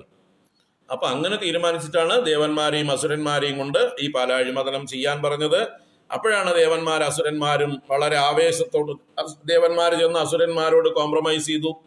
ഇങ്ങനെ ഭഗവാൻ വിഷ്ണുവിന്റെ നിർദ്ദേശമാണ് അമൃതമദനം ചെയ്യാൻ. അതിന് നമുക്ക് മന്ദരപർവ്വതത്തെ കൊണ്ടുവന്ന് പാലാഴിയിൽ നിക്ഷേപിച്ചിട്ട് വാസുകിയെ കൊണ്ട് കയറാക്കിയിട്ട് ഔഷധങ്ങളൊക്കെ കൊണ്ടുവന്നിട്ട് സസ്യങ്ങളൊക്കെ കൊണ്ടുവന്ന് ഈ പാലാഴിയിൽ ഇട്ടിട്ട് നമ്മളോട് മദനം ചെയ്യാൻ പറഞ്ഞിട്ടുണ്ട് എന്ന് മഹാബലിയുടെ നേതൃത്വത്തിലുണ്ടായിരുന്ന അസുര വംശത്തോട് ചെന്ന് ഇന്ദ്രൻ തന്നെ ചെന്ന് സന്ധി ചെയ്തു. അങ്ങനെ അപ്പൊ മഹാബലിയോട് പറഞ്ഞു, കിട്ടിയാൽ പാതി നിങ്ങൾക്കും തരാം. അപ്പൊ അസുരന്മാർക്ക് സന്തോഷമായി. കാരണം കിട്ടിയാൽ പാതിയൊന്നുമല്ല, മുഴുവൻ ഞങ്ങൾ അടിച്ചെടുത്തോളാം എന്നുള്ള ഉള്ളിൽ ഉദ്ദേശത്തോടു കൂടെ പുറത്ത് പറയാതെ ശരി എന്നാ ഞങ്ങൾക്കും സമ്മതം പറഞ്ഞ് രണ്ടുപേരും കൂടിയിട്ട് മന്ദരപർവ്വതത്തെ പൊക്കിയെടുത്തോണ്ട് വരുന്നുണ്ട് ആവേശത്തോടു കൂടി. പക്ഷെ കുറച്ച് ദൂരം വരുമ്പോഴേക്കും ആ മന്ദരപർവ്വതം ബുധും താഴെ വീണു. അപ്പൊ ആരാ കൊണ്ടുവന്നത്? പിന്നെ കുറെ അസുരന്മാരെ മന്ദരപർവ്വതത്തിന്റെ അടിയിൽപ്പെട്ട് ചതഞ്ഞ് ചത്തു. ദേവന്മാർക്കും കുറെ പരിക്ക് പറ്റി. ഭഗവാൻ ഗരുഡവാഹനനായി വന്നു. ദേവന്മാരുടെ പ്രാർത്ഥന കേട്ട് ഗരുഡവാഹനായി വന്ന് ഭഗവാൻ ഒരു എലന്തപ്പഴം പെറുക്കിയെടുത്ത് ഗരുഡന്റെ പുറത്ത് വെക്കും പോലെ ഗരുഡന്റെ ചിറകിലേക്ക് വെച്ചു കൊടുത്തു. എന്നിട്ട് ദേവന്മാരുടെ നേരെ തന്റെ അമൃതവർഷമാകുന്ന കണ്ണുകൊണ്ട് കടാക്ഷിച്ചു. ദേവന്മാർ എഴുന്നേറ്റു. അസുരന്മാരെ ഭഗവാൻ തിരിഞ്ഞു നോക്കിയില്ല, അവരവിടെ കിടക്കട്ടെ, അവരെ കൊണ്ട് അല്ലെങ്കിൽ തന്നെ പൊറുതി മുട്ടിയിട്ട് വയ്യ എന്ന് വിചാരിച്ച് അസുരന്മാരെ തിരിഞ്ഞു നോക്കിയില്ല ഭഗവാൻ. അങ്ങനെ ഭഗവാൻ തന്നെ ഈ മന്ദരപർവ്വതത്തെ കൊണ്ടുവന്ന് പാലാഴിയിൽ നിക്ഷേപിച്ചു കൊടുത്തു. ദേവന്മാർ വാസുകിയും കൂട്ടിയിട്ട് വന്ന് കയറായിട്ട് ബന്ധിക്കാൻ ആരംഭിച്ചു. അപ്പോഴും ഭഗവാൻ തന്നെയാണ് ആദ്യം കയറി പിടിച്ചത്. എവിടെ? പാമ്പിന്റെ തലയിൽ. അപ്പൊ ദേവന്മാരും പിന്നാലെ ചെന്ന് പിടിച്ചു. അപ്പൊ അസുരന്മാർ പറഞ്ഞു, ഞങ്ങൾ പാമ്പിന്റെ തലയിലേ പിടിക്കുള്ളൂ, വാല് ഞങ്ങൾ പിടിക്കില്ല, ഞങ്ങൾ കശ്യപന്റെ മക്കളാണ്, കേമന്മാരാണ്, പുച്ഛമായിട്ടുള്ള അഹേഹേ അമംഗളം പുച്ഛം, പാമ്പിന്റെ മംഗളമില്ലാത്ത വാല്, വൃത്തികെട്ട വാല് ഞങ്ങൾ പിടിക്കില്ല, ഞങ്ങൾ പിടിക്കുകയാണെങ്കിൽ തലയെ പിടിക്കുള്ളൂ എന്ന് അവർ വാശി പിടിച്ചു. ഭഗവാനും അത് തന്നെ ഉദ്ദേശിച്ചത്, ഇവരെങ്ങനെ തല പിടിപ്പിക്കാൻ പറ്റുള്ളൂ എന്നുള്ളത് കൊണ്ടാണ് ഭഗവാൻ ആ ലീല ചെയ്തത്. അങ്ങനെ അസുരന്മാർ തല പിടിച്ചു, ദേവന്മാർ വാല് പിടിച്ചു, പാലാഴി മഥനം ആരംഭിച്ചു. ആവേശത്തോടുകൂടി മഥനം ചെയ്തപ്പോ ബുദ്ധിം വീണ്ടും പാലാഴിയിലേക്ക് താണുപോയി ഈ മന്ദരപർവ്വതം. നിരാശരായി വിഷണ്ണരായി എല്ലാം നഷ്ടപ്പെട്ട ആളുകളായിട്ട് ദേവന്മാരും അസുരന്മാരും നോക്കി നിൽക്കെ ഭഗവാൻ എന്ത് ചെയ്തു? അതിഗംഭീരമായിട്ടുള്ളൊരു ആമയായിട്ട് അടിയിലേക്ക് ചെന്നു. 1,00,000 യോജന വിസ്താരമുള്ളതായിട്ടുള്ള പുറന്തോടോടുകൂടിയ ആമയായിട്ട് ചെന്ന് ആ നഖത്തെ ഉദ്ധരിച്ചു, ആ പർവ്വതത്തെ ഭഗവാൻ ഉദ്ധരിച്ചു. അതിനുശേഷവും നടന്ന ലീലകളൊക്കെ ഭഗവാൻ തന്നെ ചെയ്തതാണ്. ഇപ്പോൾ അത് മുഴുവൻ പറയണമെങ്കിൽ നമുക്ക് കുറെ ദിവസങ്ങൾ തന്നെ വേണ്ടി വരും. അപ്പോൾ ഇങ്ങനെ ആ ദേവന്മാരും അസുരന്മാരും ഒക്കെ കഷ്ടത്തെ പ്രാപിച്ചപ്പോൾ ഭഗവാൻ ആ പർവ്വതത്തെ ഉദ്ധരിച്ച് കൂർമാവതാരമെടുത്ത് തൻ്റെ അപ്രമേയത്വത്തെ കാണിച്ചു കൊടുത്ത ഒരു അവതാരമാണ് ആ അവതാരം. തൻ്റെ സർവവ്യാപകത്വത്തെയും സർവശക്തിത്വത്തെയും അപ്രമേയത്വം എന്ന് പറഞ്ഞാൽ അളവില്ലാത്ത വലുപ്പം. അതിനൊരു മനോഹരമായിട്ടുള്ളൊരു വർണ്ണനയുണ്ട് ഭാഗവതത്തിൽ. എന്താണ്? പിന്നീട് ദേവന്മാരും അസുരന്മാരും കൂടി ശക്തമായിട്ട് അവരുടെയൊക്കെ ഉള്ളിൽ ഭഗവാൻ ശക്തിയായിട്ട് പ്രവേശിച്ചു എന്നും പറയുന്നുണ്ട് തൊട്ടു മുമ്പ്. അങ്ങനെ സത്വഗുണമായിട്ട് ദേവന്മാരിൽ ഭഗവാൻ വ്യാപിച്ചു, രജോ ഗുണമായി മത്സരബുദ്ധിയായി അസുരന്മാരുടെ ഉള്ളിലും വ്യാപിച്ചു, വാസുകിയില് തമോ ഗുണമായി വ്യാപിച്ച് വാസുകിക്ക് വേദനയില്ലാതെ ആലസ്യത്തിലേക്ക് വാസുകിയെ ഇട്ടു. അങ്ങനെ 3 രീതിയിലും 3 പേരുടെ ഉള്ളിലേക്ക് ഭഗവാൻ പ്രവേശിച്ച് ഭഗവാൻ തന്നെ മറ്റൊരു വലിയ പർവ്വതത്തിന്റെ രൂപമെടുത്ത് അഞ്ജന പർവ്വതം പോലെ അപ്പുറത്ത് നിന്ന് അനേക കൈകളെ കൊണ്ട് ഭഗവാൻ തന്നെ ഈ സർപ്പത്തെ അങ്ങോട്ടും ഇങ്ങോട്ടും വലിച്ചു. അതിമനോഹരമായിട്ടുള്ള ചിത്രം വരച്ച് കാണിച്ചിട്ട് പറയുന്നു, ഇങ്ങനെ ഇത്രയും ശക്തമായിട്ട് ഈ മന്ദരപർവ്വതത്തെ അവിടെ മഥനം ചെയ്യുമ്പോ താഴെ ഒരാൾ നല്ല സുഖിച്ച് കിടക്കുക, നല്ല മസാജ് മുതുകത്ത്. അതിനെക്കുറിച്ച് ഭാഗവതത്തിൽ പറഞ്ഞ ശ്ലോകം തന്നെ മേനേ അംഗകണ്ടൂയനം അപ്രമേയ എന്നാണ്. അപ്രമേയനായ ഭഗവാൻ, അനന്തനായ അളവില്ലാത്തവനായിട്ടുള്ള ഭഗവാൻ തൻ്റെ മുതുകത്ത് ഇത്രയും വലിയ പർവ്വതം ഈ ദേവന്മാരും അസുരന്മാരും വിഷ്ണു ഭഗവാനും ഒക്കെ കൂടി ഇങ്ങനെ കഷ്ടപ്പെട്ട് വലിച്ചിതാക്കുമ്പോൾ, വളരെ വേഗത്തിൽ കടയുമ്പോൾ അതിൻ്റെ ഒരു ചലനം അംഗകണ്ടൂയനം മേനേ എന്ന് പറഞ്ഞാൽ ശരീരം ചൊറിഞ്ഞു കൊടുക്കുന്ന ഒരു സുഖമായിട്ട് കടന്നു എന്നാണ്. കണ്ടൂയനം ചെയ്യാന്ന് പറഞ്ഞാൽ ചൊറിയ. അപ്പൊ നമ്മൾ ഉച്ചമയക്കത്തിലൊക്കെ ഇങ്ങനെ കിടക്കുമ്പോൾ ആരെങ്കിലും മുതുകത്തൊക്കെ ഇങ്ങനെ ചൊറിഞ്ഞു തന്നാൽ, തലയൊക്കെ ചൊറിഞ്ഞു തന്നാൽ നല്ല സുഖമാണ്, നമ്മൾ ഇങ്ങനെ മയങ്ങിപ്പോവും. ആ ഒരു ആലസ്യത്തോടുകൂടെ ഭഗവാൻ ഈ പർവ്വതത്തെ വഹിച്ചു എന്ന് പറയുന്നുണ്ട്. ഭഗവാന്റെ മുതുകത്ത് ഈ പർവ്വതം ഒന്നും അല്ലായിരുന്നു എന്നർത്ഥം, ഒരു മസാജ്. അപ്പൊ ഭഗവാന്റെ അപ്രമേയത്വം, അപ്രമേയൻ എന്നാൽ അളവില്ലാത്തവൻ എന്നാണ്. പ്രമേയ വിഷയമല്ലാത്തവൻ, പ്രമയ്ക്ക് വിഷയമല്ലാത്തവൻ, അറിവിന് വിഷയമല്ലാത്തവൻ അപ്രമേയൻ. ആ ഇൻഫിനിറ്റി ഭഗവാന്റെ അനന്തശക്തിയെ പ്രദർശിപ്പിച്ച ഒരു ലീലയാണ് കൂർമാവതാരം. ഒരുപാട് തത്വങ്ങളുണ്ട് കൂർമാവതാരത്തിൽ, നമുക്കത് ഭാഗവതം പറയുമ്പോൾ പിന്നെ കാണാം. അപ്പൊ അങ്ങനെ ഈ നഖത്തെ ഉദ്ധരിച്ച, ലീലയായിട്ട് ഉദ്ധരിച്ച ആ അപ്രമേയനായിട്ടുള്ള ഭഗവാന് നമ്മളെ ഉദ്ധരിക്കാൻ, ഈ സംസാര സാഗരത്തിൽ നിന്ന് ഉദ്ധരിക്കാൻ വല്ല പ്രയാസമോ? അതുപോലെ ഭഗവാന്റെ മറ്റേ ലീലയും, ശ്രീകൃഷ്ണനായി ഗോവർദ്ധന പർവ്വതം ഉദ്ധരിച്ച ലീലയും അറിയാലോ നമുക്കൊക്കെ, അല്ലേ? ഇന്ദ്രയാഗം ഭഗവാൻ തന്നെ മുടക്കി. എന്തിനാ? ഇന്ദ്രന്റെ അഹങ്കാരം ശമിപ്പിക്കാൻ വേണ്ടി. കാരണം ഇന്ദ്രൻ വിചാരിച്ചു താനാണ് ലോകത്തിന് മുഴുവൻ മഴയെ കൊടുക്കുന്നവൻ, താനാണ് ലോകങ്ങളുടെയും രക്ഷകൻ, ത്രിലോകങ്ങളുടെയും രക്ഷകൻ എന്ന് സ്വയം ഒരു ഇൻഡിപെൻഡന്റ് സാമ്രാജ്യം ആണ് തൻ്റെ ഈ ലോകം എന്ന് സ്വയം കരുതി. നമ്മുടെ ഇപ്പോഴുള്ള ചില ഭരണാധികാരികളെയൊക്കെ പോലെ, അല്ലേ? ഭാരതത്തിൽ നിന്ന് വേറിട്ടതാണ് കേരളം എന്നുള്ള മട്ടിലാണ് ഇവിടെ ചില ആളുകളുടെയൊക്കെ ഭരണം. ഒരു ഇൻഡിപെൻഡന്റ് ആയിട്ടുള്ള ഒരു ഭരണമാണ് ഇവിടെ നടത്തിക്കൊണ്ടിരിക്കുന്നത്. ഭാരതീയമായിട്ടുള്ള ജനാധിപത്യ നിയമങ്ങളൊക്കെ കാറ്റിൽ പറത്തിക്കൊണ്ട്. ചിന്തിക്കുക നിങ്ങൾ, എല്ലാ നിയമങ്ങളെയും കാറ്റിൽ പറത്തിക്കൊണ്ട് സ്വേച്ഛ അനുസരിച്ച് ധാർഷ്ട്യത്തോടുകൂടെ എന്ത് തോന്നിയവാസവും ചെയ്യുന്നതായിട്ടുള്ള ആ ഒരു ഭരണം. അപ്പോൾ എവിടെ നിന്ന് ഇടപെടേണ്ടി വരും? കേന്ദ്രത്തിൽ നിന്ന് ഇടപെടേണ്ടി വരും, അല്ലേ? അതിൻ്റെ ഒരു പഴയ പതിപ്പാണ്.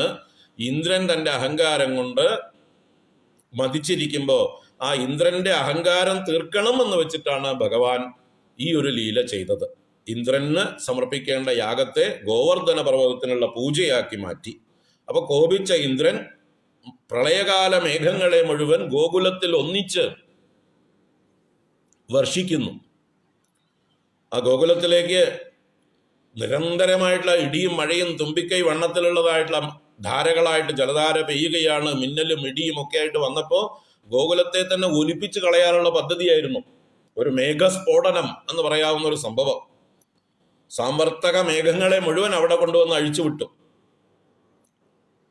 എന്നെ ധിക്കരിച്ച ആ ഗോപന്മാരെ ഞാനൊരു പാഠം പഠിപ്പിക്കേണ്ടത് എന്നായിരുന്നു ഇന്ദ്രന്റെ വിചാരം. ഒരു ചെറിയ ഗോപാല പയ്യന്റെ, പശുവിനെ മേയ്ക്കുന്ന ചെക്കന്റെ വാക്ക് കേട്ടിട്ട് എന്റെ അടുത്ത് കളിക്കുക എന്നായിരുന്നു അവിടെ ഇന്ദ്രന്റെ അഹങ്കാരം. അങ്ങനെ ആ പെരുമഴ പെയ്തതായിട്ടുള്ള സമയത്ത് ഗോപന്മാരെല്ലാവരും ആരെ ആശ്രയിച്ചു? കൃഷ്ണനെ ആശ്രയിച്ചു. കൃഷ്ണനെ വിളിച്ചു കരഞ്ഞു അവര്. കൃഷ്ണ, ഈ ഗോകുലത്തെ അങ്ങ് തന്നെ ഉദ്ധരിക്കണം എന്ന് പറഞ്ഞ് ഭഗവാന്റെ അടുത്ത് ചെന്ന് അവരെല്ലാവരും കൂടി അപേക്ഷിച്ചു. ആ പശുക്കളും പശുക്കുട്ടികളും ഗോപന്മാരും ഗോപികമാരും കുട്ടികളും ആബാലവൃദ്ധം ജനങ്ങളും ഭഗവാന്റെ അടുത്ത് ശരണം പ്രാപിച്ചു. ഭഗവാൻ എന്ത് ചെയ്തു? ഭഗവാൻ പറഞ്ഞു, നിങ്ങൾ ഗോവർദ്ധന പർവ്വതത്തെ പൂജിച്ചില്ലേ, ആ ഗോവർദ്ധന പർവ്വതം നമ്മളെ രക്ഷിക്കും, വരൂ ഇങ്ങട് എന്ന് പറഞ്ഞിട്ട് എല്ലാവരും കൂടി ഗോവർദ്ധന പർവ്വതത്തിന്റെ അടുത്തേക്ക് ചെന്ന് കണ്ണടച്ച് നിങ്ങൾ ഗോവർദ്ധനത്തോട് പ്രാർത്ഥിച്ചോളൂ എന്ന് പറഞ്ഞു. എല്ലാവരും കണ്ണടച്ച് തുറക്കുന്നതിൻ്റെ ഉള്ളിൽ തന്നെ ഭഗവാൻ എന്ത് ചെയ്തു? ആ ഗോവർദ്ധന പർവ്വതത്തെ തൻ്റെ ചെറു വിരൽ അകത്തേക്ക് അതിൻ്റെ അടിയിലേക്ക് ഒരു ദ്വാരമുണ്ടാക്കി കടത്തി. ഒരു കൊച്ചുകുട്ടി ഒരു കൂൺ പറിച്ചെടുക്കുന്ന ലാഘവത്തിൽ പൊക്കി അങ്ങോട്ട് പിടിച്ചു, വിരലുകൊണ്ട് താങ്ങി നിർത്തി. എല്ലാവരെയും വിളിച്ചു, വരൂ എന്ന് പറഞ്ഞ് എല്ലാവരും അകത്തേക്ക്. ഗോകുലം മുഴുവൻ, സർവ്വചരാചരങ്ങൾ എന്ന് പറയാമാണെങ്കിൽ, പശുക്കുട്ടികളും പൂച്ചക്കുട്ടികളും പട്ടിക്കുട്ടികളും കുരങ്ങൻകുട്ടികളും മയിലുകളും തത്തകളും എന്ന് പറഞ്ഞ പോലെയുള്ള എല്ലാവരും അവിടെ ഉണ്ട്. മനുഷ്യര് എല്ലാവരും അപാലവൃദ്ധം ജനങ്ങളും അവരൊക്കെ ചുറ്റും നിരന്ന് നിൽക്കേ ഭഗവാൻ ഒരു കൈ കൊണ്ട് ഓടക്കുഴലും ഊതിക്കൊണ്ട് അവരെ ആനന്ദ സാഗരത്തിൽ ആറാടിച്ചു. അവര് 7 ദിവസം കഴിഞ്ഞു പോയത് അറിഞ്ഞില്ല, അല്ലേ? കാലമേ അറിഞ്ഞില്ല. അവര് പുറത്ത് പെയ്യുന്ന മഴയെ ഒരു തുള്ളി പോലും അവർ അറിഞ്ഞില്ല. ഇന്ദ്രൻ തകർത്ത് പെയ്യാണ് പുറത്ത്. ഇവിടെ പൂർണ്ണ വാട്ടർ പ്രൂഫിങ്. ഭഗവാന്റെ സങ്കല്പത്തിന്റെ അടുത്തേക്ക് ഒരു തുള്ളി വെള്ളം വരുന്നില്ല. അങ്ങനെ ഇന്ദ്രന്റെ മേഘം മുഴുവൻ സ്റ്റോക്ക് കഴിഞ്ഞു. പുതിയ സ്റ്റോക്ക് കിട്ടണമെങ്കിൽ ഹോൾസെയിൽ ആയിട്ടുള്ള ഭഗവാനെ സമീപിക്കണം. ഭഗവാൻ കൊടുത്തില്ല. ഭഗവാന്റെ ഡിപ്പാർട്ട്മെന്റിന്റെ ഹെഡ് മാത്രമാണ് ഇന്ദ്രൻ എന്ന് മറന്നിട്ട് സ്വയം മേഘങ്ങൾ ഉണ്ടാക്കാമെന്ന് വിചാരിച്ചപ്പോ കഴിഞ്ഞു, സ്റ്റോക്ക് കഴിഞ്ഞു. 7 ദിവസം കൊണ്ട് മഴ മുഴുവൻ പെയ്തു തീർന്നു. ഇവിടെ ഗോപന്മാരും ഗോപികമാരും ഗൃഹത്തിലിരിക്കുന്നതിനേക്കാളും ആനന്ദമായിട്ട് ഭഗവാന്റെ കൂടെ ഇരുന്നു. അതാണ് ഏറ്റവും വലിയ രസം. അവർക്ക് ഭഗവാന്റെ ചുറ്റും ഇരിക്കുക എന്ന് പറയുമ്പോൾ ഭഗവാനോട്, ഭഗവാന്റെ ഓടക്കുഴലും കേട്ട് ഭഗവാനോട് തമാശ പറഞ്ഞ്, കൂട്ടുകാരായിട്ടുള്ള ഗോപന്മാരൊക്കെ തമാശയ്ക്ക് ഭഗവാനോട് പറഞ്ഞു, അങ്ങേക്ക് കൈ കഴക്കില്ലേ, ഞങ്ങളും താങ്ങാട്ടോ എന്ന് പറഞ്ഞ് അവരുടെ കയ്യിലൊക്കെ വലിയ വലിയ വടികളുണ്ട്. അതുകൊണ്ട് താങ്ങി പിടിച്ചുകൊണ്ട് ഭഗവാനെ സഹായിക്കുന്ന മട്ടിൽ അവരൊക്കെ കളിച്ചു. അവർക്കറിയാം ഭഗവാന്റെ ശക്തി, എങ്കിലും തമാശയായിട്ട് അവരൊക്കെ കളിച്ചു. അതൊക്കെ ഇന്ദ്രനുള്ള പരിഹാസമാണ്. ഈ പിള്ളേരെ വിചാരിച്ചാൽ എന്നെ ഇത്ര നിസ്സാരമായിട്ട് തോൽപ്പിക്കാൻ പറ്റുമോ എന്നുള്ള ആ ഒരു അവസ്ഥയിലേക്ക് മൂക്കും കുത്തി വീണു ഇന്ദ്രൻ. അങ്ങനെ എല്ലാം നഷ്ടപ്പെട്ട് അഹങ്കാരം ശമിച്ച ഇന്ദ്രൻ ഭഗവാന്റെ നേരിട്ട് വരാൻ ധൈര്യം പോലും ഇല്ല. എന്നിട്ടാണ് ഗോമാതാവായിട്ടുള്ള സുരഭിയെ കവചമാക്കി മുന്നിൽ കൊണ്ടുവന്ന് റെക്കമെൻഡേഷനോട് കൂടിയിട്ടാണ് വന്നത്. അപരാധ ക്ഷമാപണം ചെയ്ത് ഭഗവാന്റെ മുമ്പിൽ നമസ്കരിച്ച് ആ സ്വർഗഗംഗയെ ഐരാവതത്തിന്റെ തുമ്പിക്കൈയിൽ കുടത്തിൽ കൊണ്ടുവന്ന് സ്വർണ്ണ കലശത്തിൽ കൊണ്ടുവന്ന് ഭഗവാൻ അഭിഷേകം ചെയ്തു. ആ ഗോമാതാവായുള്ള സുരഭി തന്റെ പാലുകൊണ്ടും ഭഗവാനെ അഭിഷേകം ചെയ്ത് ഗോവിന്ദൻ എന്നൊരു പേരും കൊടുത്തു എന്ന് ഭാഗവതം കാണാം, അല്ലേ? സർവത്ര ഗോവിന്ദനാമ സങ്കീർത്തനം, ഗോവിന്ദ ഗോവിന്ദ. അപ്പോ ആ ഗോവിന്ദ ശബ്ദം കൊണ്ട് എന്താ അർത്ഥം? വാസ്തവത്തില് പശുക്കളെ നോക്കുന്നവൻ എന്നല്ല, ഗോക്കളെ മുഴുവൻ രക്ഷിക്കുന്നവൻ എന്നാണ്. ഗോ ശബ്ദത്തിന് ചലിക്കുന്നതെല്ലാം ഗോക്കളാണ്. That which goes. That which moves. അപ്പൊ ഈ ഭൂമിയും നക്ഷത്രങ്ങളും സൂര്യനും ചന്ദ്രനും സർവ ചരാചരങ്ങളും ചലിക്കുന്നത് തന്നെയാണ്. ഇവിടെ ചലിക്കാത്തതായിട്ട് ഒന്നുമില്ല. നമ്മൾ സൂക്ഷിച്ചു നോക്കാത്തതുകൊണ്ടാണ് എല്ലാ സ്ഥാവരങ്ങളെന്ന് തോന്നുന്നത്. നക്ഷത്രങ്ങളും ചലിച്ചുകൊണ്ട് തന്നെയായിരിക്കണത്, ഗ്രഹങ്ങളും ചലിച്ചുകൊണ്ട് തന്നെയായിരിക്കണത്. ഭൂമി ചലിക്കുന്ന വേഗത നമ്മളൊന്ന് ചിന്തിച്ചു നോക്കൂ. എത്ര വേഗത്തിലാണ് ഭൂമി സ്വയം റിവോൾവ് ചെയ്തുകൊണ്ടിരിക്കുന്നത്, അതുപോലെ സൂര്യന് ചുറ്റും കറങ്ങിക്കൊണ്ടിരിക്കുന്നത് എന്ന് സയൻസ് പഠിക്കൂ പോയിട്ട്. അപ്പോൾ ഇവിടെ എന്തെങ്കിലും ചലിക്കാത്തതായിട്ട് എന്തെങ്കിലും ഉണ്ടോ? എല്ലാം ഗോക്കളാണ്. അതുകൊണ്ടാണ് നക്ഷത്രങ്ങളെയും ഗ്രഹങ്ങളെയും ഒക്കെ ഗോ ശബ്ദം കൊണ്ട് പറയുന്നത്. അപ്പോൾ ഗോ ശബ്ദത്തില് ഈ ലോകത്തിലുള്ള എല്ലാറ്റിനെയും പെടുത്താം. അങ്ങനെ ചലിക്കുന്നതിന്റെ മുഴുവൻ ഇന്ദ്രനാണ്, അഥവാ രക്ഷകനാണ് ഭഗവാൻ. സർവചരാചരങ്ങളുടെയും രക്ഷകൻ അങ്ങ് തന്നെയാണ് എന്ന് സമ്മതിച്ച് ഞാൻ വെറും ബിനാമിയാണ്, ഡമ്മി ഇന്ദ്രനാണ് എന്ന് പറഞ്ഞ് ഭഗവാനെ സ്തുതിച്ച ആ കഥ ഓർക്കുക. അപ്പോൾ ഭഗവാനെ ശരണം പ്രാപിച്ചതായിട്ടുള്ള ഭക്തന്മാരെ ആ ഒരു പ്രളയത്തിൽ നിന്ന് നിസാരമായി രക്ഷിച്ച് ഗോവർദ്ധനത്തെ ഉദ്ധരിച്ചതായിട്ടുള്ള ഉദ്ധൃത നഖത്തെ ഉദ്ധരിച്ചവനെ, ഈ നിസാരനായിട്ടുള്ള എന്നെ ഈ സംസാര സാഗരത്തിൽ നിന്ന് കരകയറ്റാൻ അങ്ങേക്ക് വല്ല പ്രയാസവുമുണ്ടോ? അപ്പോ ഭഗവാനെ പ്രഭുവായ അങ്ങയെ കണ്ടാൽ ഭവതിരസ്കാര ഭവതി നകിം, അങ്ങേക്ക് എന്നെ സംസാരത്തിൽ നിന്ന് കരകയറ്റാൻ പറ്റില്ല എന്നാണ്. അങ്ങയെ കണ്ടാൽ സംസാര സാഗരത്തിൽ നിന്ന് കരകയറാൻ പറ്റില്ല എന്നാണ് എന്ന ചോദ്യം അർത്ഥം പിടികിട്ടിയോ? ഇനി അടുത്ത പദം നഗബിദ് അനുജ എന്നാണ്. നഗബിദ് അനുജ എന്താ അർത്ഥം? ഏത് പേരാണ് ഭഗവാന്റെ?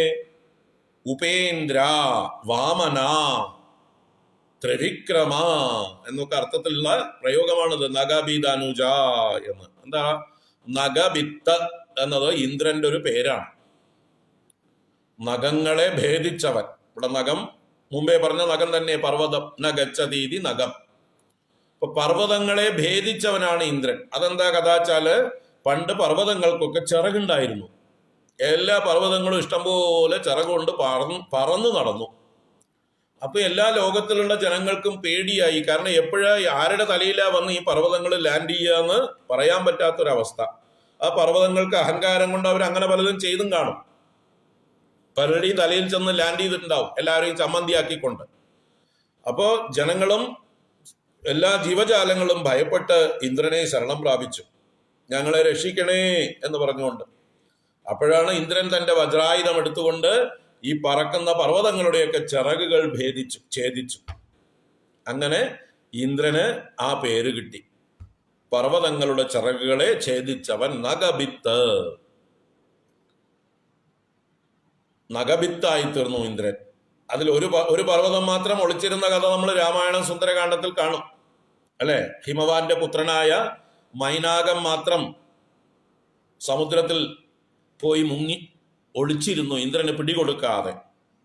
അങ്ങനെ സമുദ്രം ആ മൈനാകത്തിന് അഭയം കൊടുത്തപ്പോ ആ സമുദ്രം പറഞ്ഞത് കേൾക്കാൻ മൈനാകം ബാധ്യസ്ഥനായി. അങ്ങനെ മൈനാകം പൊങ്ങി വന്നിട്ടാണ് രാമദൂതനായ ആഞ്ജനേയ സ്വാമിക്ക് വഴിയില് ഒരു എന്താ പറയുക, ബോർഡിംഗ് ആൻഡ് ലോഡ്ജിങ് ഒരുക്കി കൊടുത്തത്. ഒരു തൽക്കാല സ്റ്റേക്കായിട്ടുള്ള ഒരു അറേഞ്ച്മെന്റ് ചെയ്തു. പക്ഷെ ആഞ്ജനേയ സ്വാമിക്ക് അതിൻ്റെ ഒന്നും ആവശ്യം ഉണ്ടായിരുന്നില്ല. അദ്ദേഹത്തിന് ഒറ്റ ലക്ഷ്യം ഉണ്ടായിരുന്നുള്ളൂ, സീതയെ കാണുക. അപ്പോ വെറുതെ തൊട്ട് അനുഗ്രഹിച്ച് ഞാൻ ബന്ധു സൽക്കാരം പരിഗ്രഹിച്ചേനഹം എന്ന് പറഞ്ഞൊന്ന് തലോടിയിട്ട് ആഞ്ജനേയ സ്വാമി പറഞ്ഞു. ആ കഥ ഓർക്കുക. അപ്പൊ ആ മൈനാകം മാത്രം ചിറക് രക്ഷിച്ചു. ബാക്കിയുള്ള എല്ലാ പർവ്വതങ്ങളുടെയും ചിറക് ഇന്ദ്രൻ മുറിച്ചു കളഞ്ഞതുകൊണ്ട് ഇന്ദ്രന് പേര് നഗബിത്ത്. അദ്ദേഹത്തിന്റെ അനുജൻ, നഗബിത്തിന്റെ അനുജൻ അഥവാ ഇന്ദ്രാനുജനായിട്ട് ഉപേന്ദ്രൻ എന്ന പേരിൽ ഭഗവാൻ വാമനനായി അവതരിച്ച കഥ, അല്ലേ? അതാണ് വാമനാവതാരം. അതിഥിയുടെ 12ാമത്തെ പുത്രനായിട്ട് ഭഗവാൻ വാമനനായി അവതരിച്ചു. ആ അതിഥിയുടെ മൂത്ത പുത്രനാണ് ഇന്ദ്രൻ. അപ്പൊ ഇന്ദ്രാനുജനായി എന്നർത്ഥം. അപ്പൊ ആ കഥയൊന്ന് ആലോചിക്കുക, വാമനാവതാര കഥ. ആ ഇന്ദ്രന് എല്ലാം നഷ്ടപ്പെട്ട്, ത്രൈലോക്യ ഐശ്വര്യവും നഷ്ടപ്പെട്ട് ബലിയെല്ലാം പിടിച്ചടക്കിയിരിക്കെ ആ ബലിയിൽ നിന്ന് ഭഗവാൻ വാമനാവതാരം എടുത്തുകൊണ്ട് നിസാരമായി ത്രിവിക്രമനായി തന്റെ 2 പാദങ്ങളെ കൊണ്ട് തന്നെ 14 ലോകങ്ങളും അളന്നെടുത്ത് അതേ ഇന്ദ്രനെ സമ്മാനിച്ചു. ആ ഇന്ദ്രനെ തന്നെ തന്റെ ഗവർണറായിട്ട് വീണ്ടും അപ്പോയിന്റ് ചെയ്തു. ബലി എന്നുള്ള ഒരു അഹങ്കാരി വന്ന് ഭഗവാൻ അപ്പോയിന്റ് ചെയ്ത ഇന്ദ്രനെ ഡിസ്മിസ് ചെയ്യാനുണ്ടായിരുന്നത്. അത് ഭഗവാന് സമ്മതമല്ല. കാരണം ഭഗവാൻ അപ്പോയിന്റ് ചെയ്ത ആളെ ഭഗവാൻ അറിയാതെ വേറൊരാളെ ഡിസ്മിസ് ചെയ്യാൻ വ്യവസ്ഥയില്ല. അപ്പോ ആ ബലി അഹങ്കാരം കൊണ്ട് അത് ചെയ്തപ്പോൾ ആ ബലിയെ ഭഗവാൻ ബലി നല്ലവനായതുകൊണ്ട് കൊന്നുകളഞ്ഞില്ല. ബലി പ്രഹ്ലാദന്റെ പൗത്രനുമാണ്, ധർമ്മിഷ്ഠനുമാണ്, സത്യസന്ധനുമാണ്, പരാക്രമിയാണ്, നല്ല വാല്യൂസ് ഉള്ള ആളാണ്. ആകെ കൂടി ഒരേ കുഴപ്പം അഹങ്കാരം മാത്രമേ ഉണ്ടായിരുന്നുള്ളൂ. ആ അഹങ്കാരത്തിന്റെ കാരണം ഈശ്വരനെ അറിയായികയാണ്. പാവം, അതിന് അദ്ദേഹത്തെ പറഞ്ഞിട്ട് കാര്യമില്ല. അദ്ദേഹത്തിന് ഈശ്വരൻ ആരാന്ന് അറിയില്ലായിരുന്നു. കാരണം അദ്ദേഹം പഠിച്ച സിലബസിൽ ഈശ്വരൻ ഉണ്ടായിരുന്നില്ല. ആരുടെ സിലബസ് അദ്ദേഹം പഠിച്ചത്? ശുക്രാചാര്യരുടെ സിലബസാണ് പഠിച്ചത്. അത് തന്നെ നമ്മുടെ സ്കൂളുകളിലൊക്കെ എപ്പോഴും പഠിപ്പിച്ചുകൊണ്ടിരിക്കുന്നത്. ശുക്രാചാര്യരുടെ സിലബസാണ് ഇന്ത്യൻ സ്കൂളുകളിൽ ഇപ്പോൾ പഠിപ്പിച്ചുകൊണ്ടിരിക്കുന്നത്. എന്ന് പറഞ്ഞാൽ ഭൗതിക വിദ്യകൾ മാത്രം, ധർമ്മ അർത്ഥ കാമങ്ങളാകുന്ന ത്രിവർഗം എന്ന് പറയുന്ന 3 പുരുഷാർത്ഥങ്ങൾ നേടാൻ വേണ്ടി മാത്രമുള്ളതായിട്ടുള്ള വിദ്യാഭ്യാസമാണ് ശുക്രാചാര്യരുടെ വിദ്യാഭ്യാസം. അതിന്റെ മോഡേൺ വേർഷൻ തന്നെയാണ് ഇപ്പൊ നടന്നുകൊണ്ടിരിക്കുന്ന വിദ്യാഭ്യാസം. അപ്പൊ അതല്ല ഭാരതീയമായിട്ടുള്ള വിദ്യാഭ്യാസം. ഭാരതീയ വിദ്യാഭ്യാസം ബൃഹസ്പതിയുടെ വിദ്യാഭ്യാസമാണ്. അത് മറന്ന് ഇപ്പോഴും ശുക്രാചാര്യരെ പിന്തുടരുകയാണ് നമ്മളൊക്കെ ചെയ്യുന്നത്. നമ്മുടെ വിദ്യാഭ്യാസ സമ്പ്രദായം ഭാരതത്തിന് സ്വാതന്ത്ര്യം കിട്ടിയിട്ടും ശുക്രാചാര്യരുടെ സിലബസ് തന്നെ പിന്തുടരുന്നു. സമ്മതമാണോ നിങ്ങൾക്കൊക്കെ? അപ്പോ ബൃഹസ്പതി ദേവന്മാരുടെ ഗുരുവാണ്, സർവശാസ്ത്രങ്ങളുടെയും ആചാര്യനാണ്.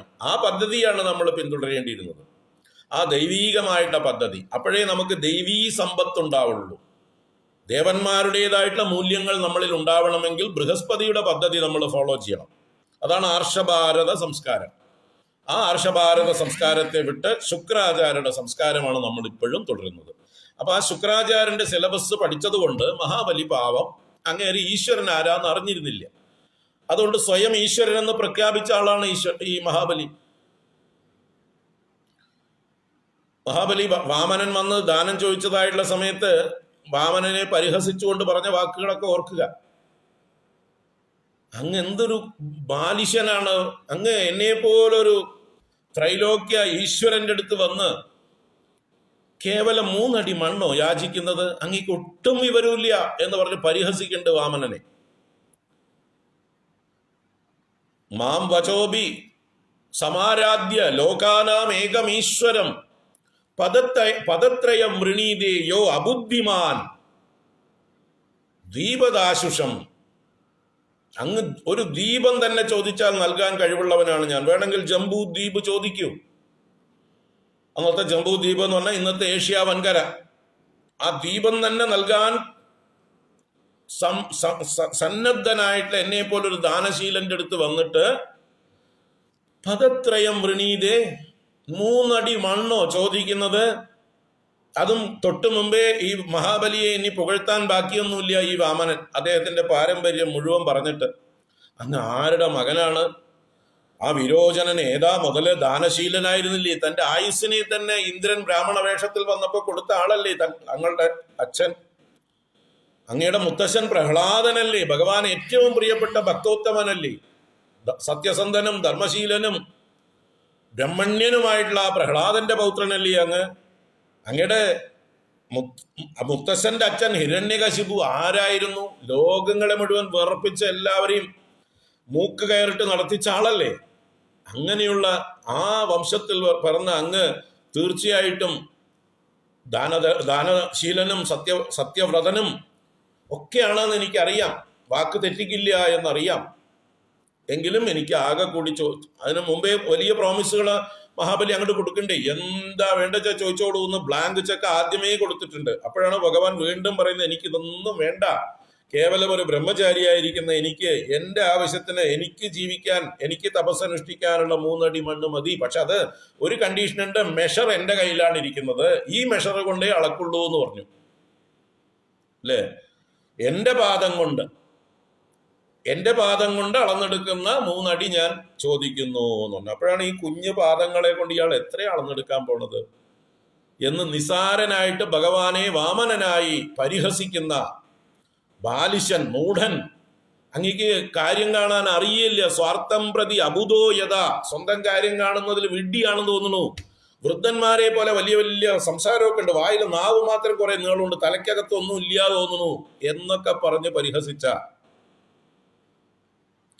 ആ വാക്കുകൾ ഭാഗവതത്തിൽ പച്ചയ്ക്ക് എഴുതി വെച്ചിട്ടുണ്ട്. അതൊക്കെ വായിക്കണം നിങ്ങൾ. അതിനാണ് സംസ്കൃതം പഠിക്കേണ്ടത്. നമ്മൾ സംസ്കൃതം പഠിക്കാത്ത ആളുകൾക്ക് ഈ ഇവിടെ സിലബസിൽ ഉണ്ടാക്കി വിടുന്ന മൂഢന്മാരുണ്ടാക്കി വിടുന്ന കഥകളൊക്കെ പഠിച്ച് അതൊക്കെ വിശ്വസിച്ച് അങ്ങനെ ഇരിക്കാം.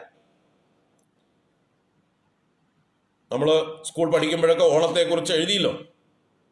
മഹാബലി എന്ന ധർമ്മിഷ്ഠനായിട്ടുള്ള ചക്രവർത്തി കേരളം ഭരിച്ചിരുന്നു. ആ വാമനൻ എന്ന് പറഞ്ഞൊരു കള്ളൻ വന്ന് അയാളെ തലയിൽ ചവിട്ടി താഴ്ത്തി പാതാളത്തിലേക്ക് എന്നൊക്കെ പറഞ്ഞ് എന്തൊക്കെ പൊട്ട കഥകൾ നമ്മളെ പഠിപ്പിച്ചു.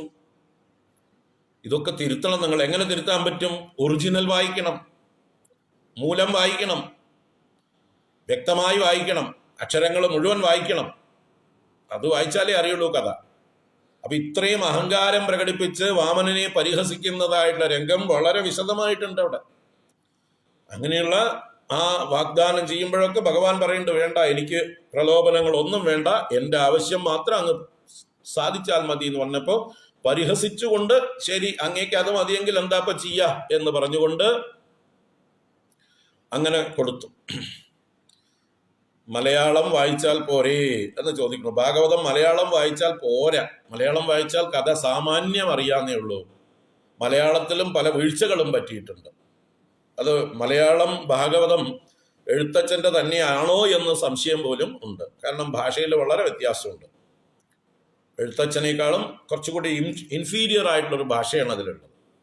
അതുകൊണ്ട് തന്നെ പണ്ഡിതന്മാര് ശങ്കിക്കേണ്ടത് എഴുത്തച്ഛൻ്റെതാണോ എന്ന്. അത് മാത്രമല്ല, ഈ മലയാളം ഭാഗവതത്തിലാണ് ഈ അബദ്ധം ചെയ്തത്.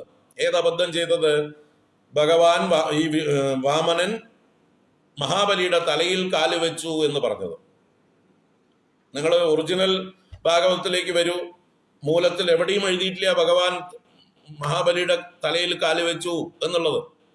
മഹാബലി ഭഗവാന്റെ പാദത്തിൽ നമസ്കരിച്ചുകൊണ്ട് എൻ്റെ തലയിൽ കാല് വെക്കൂ, എന്നെ സത്യസന്ധനാക്കൂ, എന്നെ ധർമ്മശീഷനാക്കൂ, ഞാൻ നരകത്തിൽ പോകാൻ ഇടവരരുത്, എൻ്റെ പിതൃക്കൾക്ക്, എൻ്റെ പിതാമഹന്മാർക്ക് ചീത്തപ്പേരുണ്ടാവരുത്, അതിനൊക്കെ വേണ്ടി എൻ്റെ തലയിൽ കാല് വെക്കൂ എന്ന് പറഞ്ഞ് ഭഗവാന്റെ കാലിൻ്റെ അടിയിൽ ഈ മഹാബലി കൊണ്ട് തല വെക്കുന്നുണ്ട് എന്നല്ലാതെ ഭഗവാൻ അനുഗ്രഹിച്ചു വാക്കുകൾ പറയുന്നതല്ലാതെ അവിടെ കാല് വെച്ചു എന്ന് ഭാഗവതം മൂലത്തില് നിങ്ങൾ ആരെങ്കിലും കണ്ടാ കാണിച്ചു തരണം എനിക്ക്. ഞാൻ ഇത്രയും അരിച്ചു പെറുക്കിയിട്ട് കണ്ടില്ല. മറ്റ് പല പുരാണങ്ങളിലും ഞാൻ നോക്കി ഇതേ കഥയുള്ളിടത്ത്. ഒറിജിനൽ സാൻസ്ക്രിറ്റിൽ വാമന പുരാണം നോക്കട്ടെ, അല്ലെങ്കിൽ മഹാഭാരതത്തിലുണ്ട് ഈ കഥ. അതുപോലെ മറ്റ് പല പുരാണങ്ങളിൽ, വിഷ്ണു പുരാണം, ഇതിലൊക്കെ ഈ കഥയുണ്ട്. അതിലൊന്നും തന്നെ ഭഗവാൻ ചവിട്ടിത്താഴ്ത്തി എന്നുള്ളതില്ല. അഥവാ ഭഗവാൻ കാല് വെച്ചിട്ടുണ്ടെങ്കിൽ മഹാബലി ഇങ്ങനെ നിർബന്ധിച്ച് തല കൊണ്ടുപോയി ഭഗവാന്റെ കാലിൻ്റെ അടിയിൽ തിരികിയപ്പോൾ അനുഗ്രഹിച്ചു കാണും. അതിന് നമ്മുടെ പൂർവിക സമ്പ്രദായത്തില് പാദദീക്ഷ, ഗുരുപാദദീക്ഷ, ഈശ്വരന്റെ പാദത്തെ തന്നെയാണ് എല്ലാവരും ആശ്രയിച്ചിട്ടുള്ള ശീലം. അതിനെ നിന്ദ്യമായിട്ടൊരു കാര്യമായിട്ട് പറയേണ്ട കാര്യമില്ല. കർണാടകയിലും ഈ ഇവരുടെ ഇടയിൽ, ഗൗഡസാരസ്വത ബ്രാഹ്മണരുടെ ഇടയിൽ അവരുടെ ഗുരു തലയിൽ കാല് വെച്ചിട്ടാണ് അനുഗ്രഹിക്കുക. ആ ഗുരു പീഠത്തിൽ ഇരിക്കുമ്പോൾ ശിഷ്യഗണങ്ങൾ ചെന്ന് നമസ്കരിച്ച് കുനിഞ്ഞു നിൽക്കും. എന്തിനാ? ഇദ്ദേഹത്തിന്റെ പാദം തലയിൽ കിട്ടാൻ വേണ്ടി. അദ്ദേഹത്തിന്റെ പാദം കൊണ്ട് അവര് തലയിൽ വെപ്പിച്ച് അനുഗ്രഹിപ്പിക്കും. നമ്മളിവിടെ കൈ കൊണ്ട് അനുഗ്രഹിക്കുന്നതിന് അവിടെ പാദദീക്ഷയാണ്. ഗുരുക്കന്മാര് പാദദീക്ഷയാണ് കൊടുക്കുക. അപ്പൊ അങ്ങനെയുള്ള സമ്പ്രദായങ്ങളുണ്ട്. അപ്പൊ അതിനെയൊക്കെ ബഹുമാനിക്കുന്ന ആ ഭാരതീയരുടെ മുമ്പില് ഭഗവാൻ ചവിട്ടിത്താഴ്ത്തി എന്ന് ഇല്ലാത്തത് പറഞ്ഞ് ഭഗവാനെ കള്ളനാക്കുന്ന, വഞ്ചകനാക്കുന്ന, ചതിയനാക്കുന്ന കഥയാണ് ഇവിടെ കേരളത്തിൽ ഉണ്ടാക്കിയിട്ടുള്ളത്. ഭഗവാൻ ചവിട്ടിയിട്ടുമില്ല, താഴ്ത്തിയിട്ടുമില്ല. മഹാബലി നമസ്കരിച്ച് സമർപ്പിച്ചു. തന്റെ അഹങ്കാരസ്ഥാനമായിട്ടുള്ള ശിരസ് ഭഗവാന്റെ പാദത്തിൽ സമർപ്പിച്ചു. ഭഗവാൻ കാല് വെച്ചോ അനുഗ്രഹിച്ചോ എന്നുള്ളത് അറിയില്ല. അത് പറഞ്ഞിട്ടില്ല അവിടെ. അത് ഭഗവാന്റെ ഇഷ്ടം, ബലിയുടെ ഇഷ്ടം. അത് അവര് തമ്മിലായി. ബലി ആവശ്യപ്പെട്ട് ഭഗവാൻ തലയിൽ കാല് വെച്ചിട്ടുണ്ടെങ്കിൽ തന്നെ അത് നിങ്ങൾക്ക് എന്താ അതിൽ ഛേദം? എന്നിട്ട് ഭഗവാൻ ചവിട്ടി താഴ്ത്തിയില്ല. ഭഗവാൻ പറഞ്ഞു, നീ സത്യസന്ധനായതുകൊണ്ട് നീ പറഞ്ഞ വാക്ക് സർവസ്വവും നഷ്ടപ്പെട്ടിട്ട് നീ പാലിച്ചതുകൊണ്ട്, നീ പ്രഹ്ലാദന്റെ പേരക്കുട്ടിയായതുകൊണ്ട്, പ്രഹ്ലാദന് ഞാൻ മുമ്പേ വാക്ക് കൊടുത്തിട്ടുണ്ട്, നിന്റെ 21 തലമുറയെ ഞാൻ രക്ഷിച്ചു കൊള്ളാമെന്ന്. അതുകൊണ്ടാണ് നീ ഇപ്പോഴും ശിക്ഷിക്കപ്പെടാതിരിക്കുന്നത്. ആ പ്രഹ്ലാദന്റെ പൗത്രനാണ് നീ. അതുകൊണ്ട് നീ സുരക്ഷിതനായി സുഖമായി നീ സുതലം എന്ന് പറയുന്ന ലോകത്തിലേക്ക് പോയി താമസിക്കൂ. അവിടെ സ്വർഗത്തേക്കാൾ സുന്ദരമാണ്. സ്വർഗിഭിഹി പ്രാർത്ഥിതം. അങ്ങനെയുള്ള സുന്ദരമായ സുതലത്തിൽ ചെന്നിരിക്കൂ. ഞാൻ അവിടെ അങ്ങയുടെ കാവൽക്കാരനായിട്ടുണ്ടാവും എന്ന് വാഗ്ദാനം ചെയ്ത് ഭഗവാൻ ആ സുതലത്തിന്റെ കാവൽക്കാരനായി ഗദാപാണിയായി ഇന്നും നിൽപ്പുണ്ട്. ഇന്നും നിങ്ങൾക്ക് സുതലത്തിലേക്ക് എത്താൻ പറ്റിയാൽ അവിടെ ഭഗവാന്റെ സമ്മതത്തോടു കൂടി വേണം മഹാബലിയെ കാണാൻ. കാരണം മഹാബലി ശക്തനാണ്, ധർമ്മനിഷ്ഠനാണ്, എല്ലാമുണ്ട്. അതുകൊണ്ട് തന്നെ അദ്ദേഹത്തിന് ഇന്ദ്ര പദവിയിലേക്ക് വരാനുള്ള യോഗ്യതയുമുണ്ട്. 100 അശ്വമേധയാഗങ്ങൾ അദ്ദേഹം ചെയ്തിട്ടുണ്ട്. അതുകൊണ്ട് തന്നെ ഭഗവാൻ പറഞ്ഞു, അടുത്ത ഇന്ദ്രൻ എന്നുള്ള അപ്പോയിന്റ്മെന്റ് നിനക്ക് ഇതാ പിടിച്ചോ. ഇങ്ങേരുടെ കാലം കഴിയട്ടെ, ഈ ടേം കഴിയുമ്പോൾ ഞാൻ ഇയാളെ ഡിസ്മിസ് ചെയ്ത് നിന്നെ തന്നെ അപ്പോയിന്റ് ചെയ്യാം. അപ്പൊ ഈ വൈവസ്വത മന്വന്തരം എന്ന മന്വന്തരം കഴിയുന്നത് വരെ നീ സുതലത്തിൽ താമസിക്കൂ. അടുത്ത സാവർണി മന്വന്തരത്തിൽ ഇന്ദ്ര പദവിയിലേക്ക് നിന്നെ ഇതാ അപ്പോയിന്റ്മെന്റ് ചെയ്തിരിക്കണു എന്ന് പ്രഖ്യാപിച്ചു ഭഗവാൻ.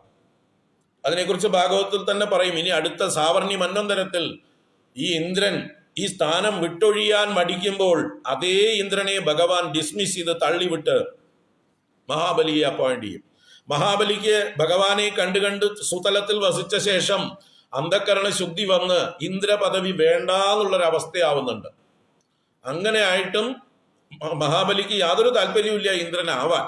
പക്ഷെ ഭഗവാൻ വാക്കു കൊടുത്തു, അടുത്ത ഇന്ദ്രൻ നീയാണെന്നുള്ളത് കൊണ്ട്. അപ്പൊ പുരന്ദരൻ എന്ന് പറയുന്ന ഇപ്പോഴത്തെ ഇന്ദ്രന്റെ പേര് പുരന്ദരനാണ്. ആ പുരന്ദരൻ സ്ഥാനം വിട്ട് ഒഴിയാൻ തയ്യാറാവില്ല. അപ്പോൾ ഭഗവാൻ പുരന്ദരനെ ഡിസ്മിസ് ചെയ്ത് ബലിയെ ഇൻസ്റ്റാൾ ചെയ്യും. മഹാബലിയെ അവിടേക്ക് ഇൻസ്റ്റാൾ ചെയ്യുമെന്ന് ഭാഗവതം പറയുന്നുണ്ട്, ഭാവിയെ കുറിച്ച് പറയുന്നിടത്ത്. അപ്പോൾ ഭഗവാൻ അത്ര കരുണാമൂർത്തിയാണ്, ദയാമൂർത്തിയാണ്.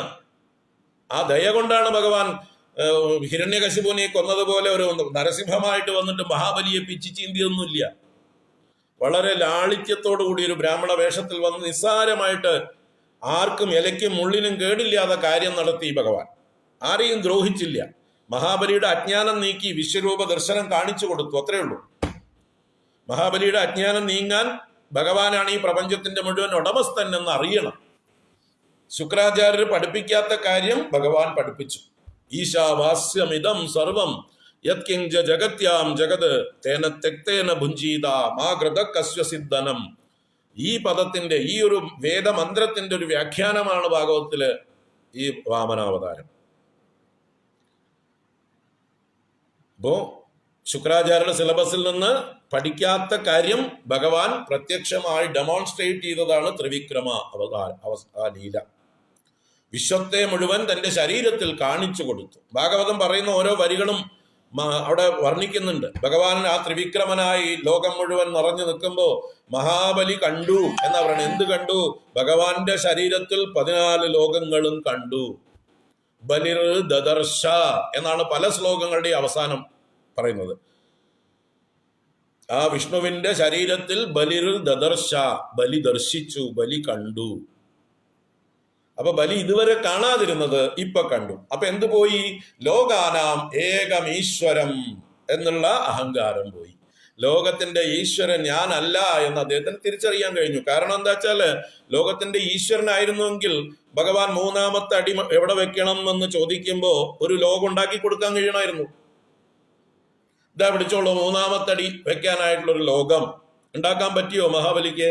അപ്പൊ ഈ ലോകം ആരാ ഉണ്ടാക്കിയത്?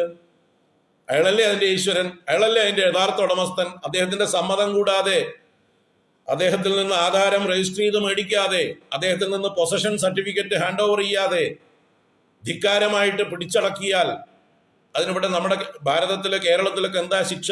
വേറൊരാളുടെ ഭൂമി അയാളുടെ സമ്മതം കൂടാതെ പിടിച്ചെടുത്താൽ. അപ്പൊ ഭഗവാൻ വിട്ടുകൊടുത്തിട്ടില്ല. ഈ ലോകം മുഴുവൻ ഭഗവാന്റേതാണ്, ദേവസ്വമാണ്. ആ ദേവസ്വം ഇന്ദ്രനെ ഏൽപ്പിച്ചിരുന്നു ഭഗവാൻ. ആ ഇന്ദ്രനിൽ നിന്ന് ഭഗവാന്റെ സമ്മതം കൂടാതെ തട്ടിയെടുത്തു.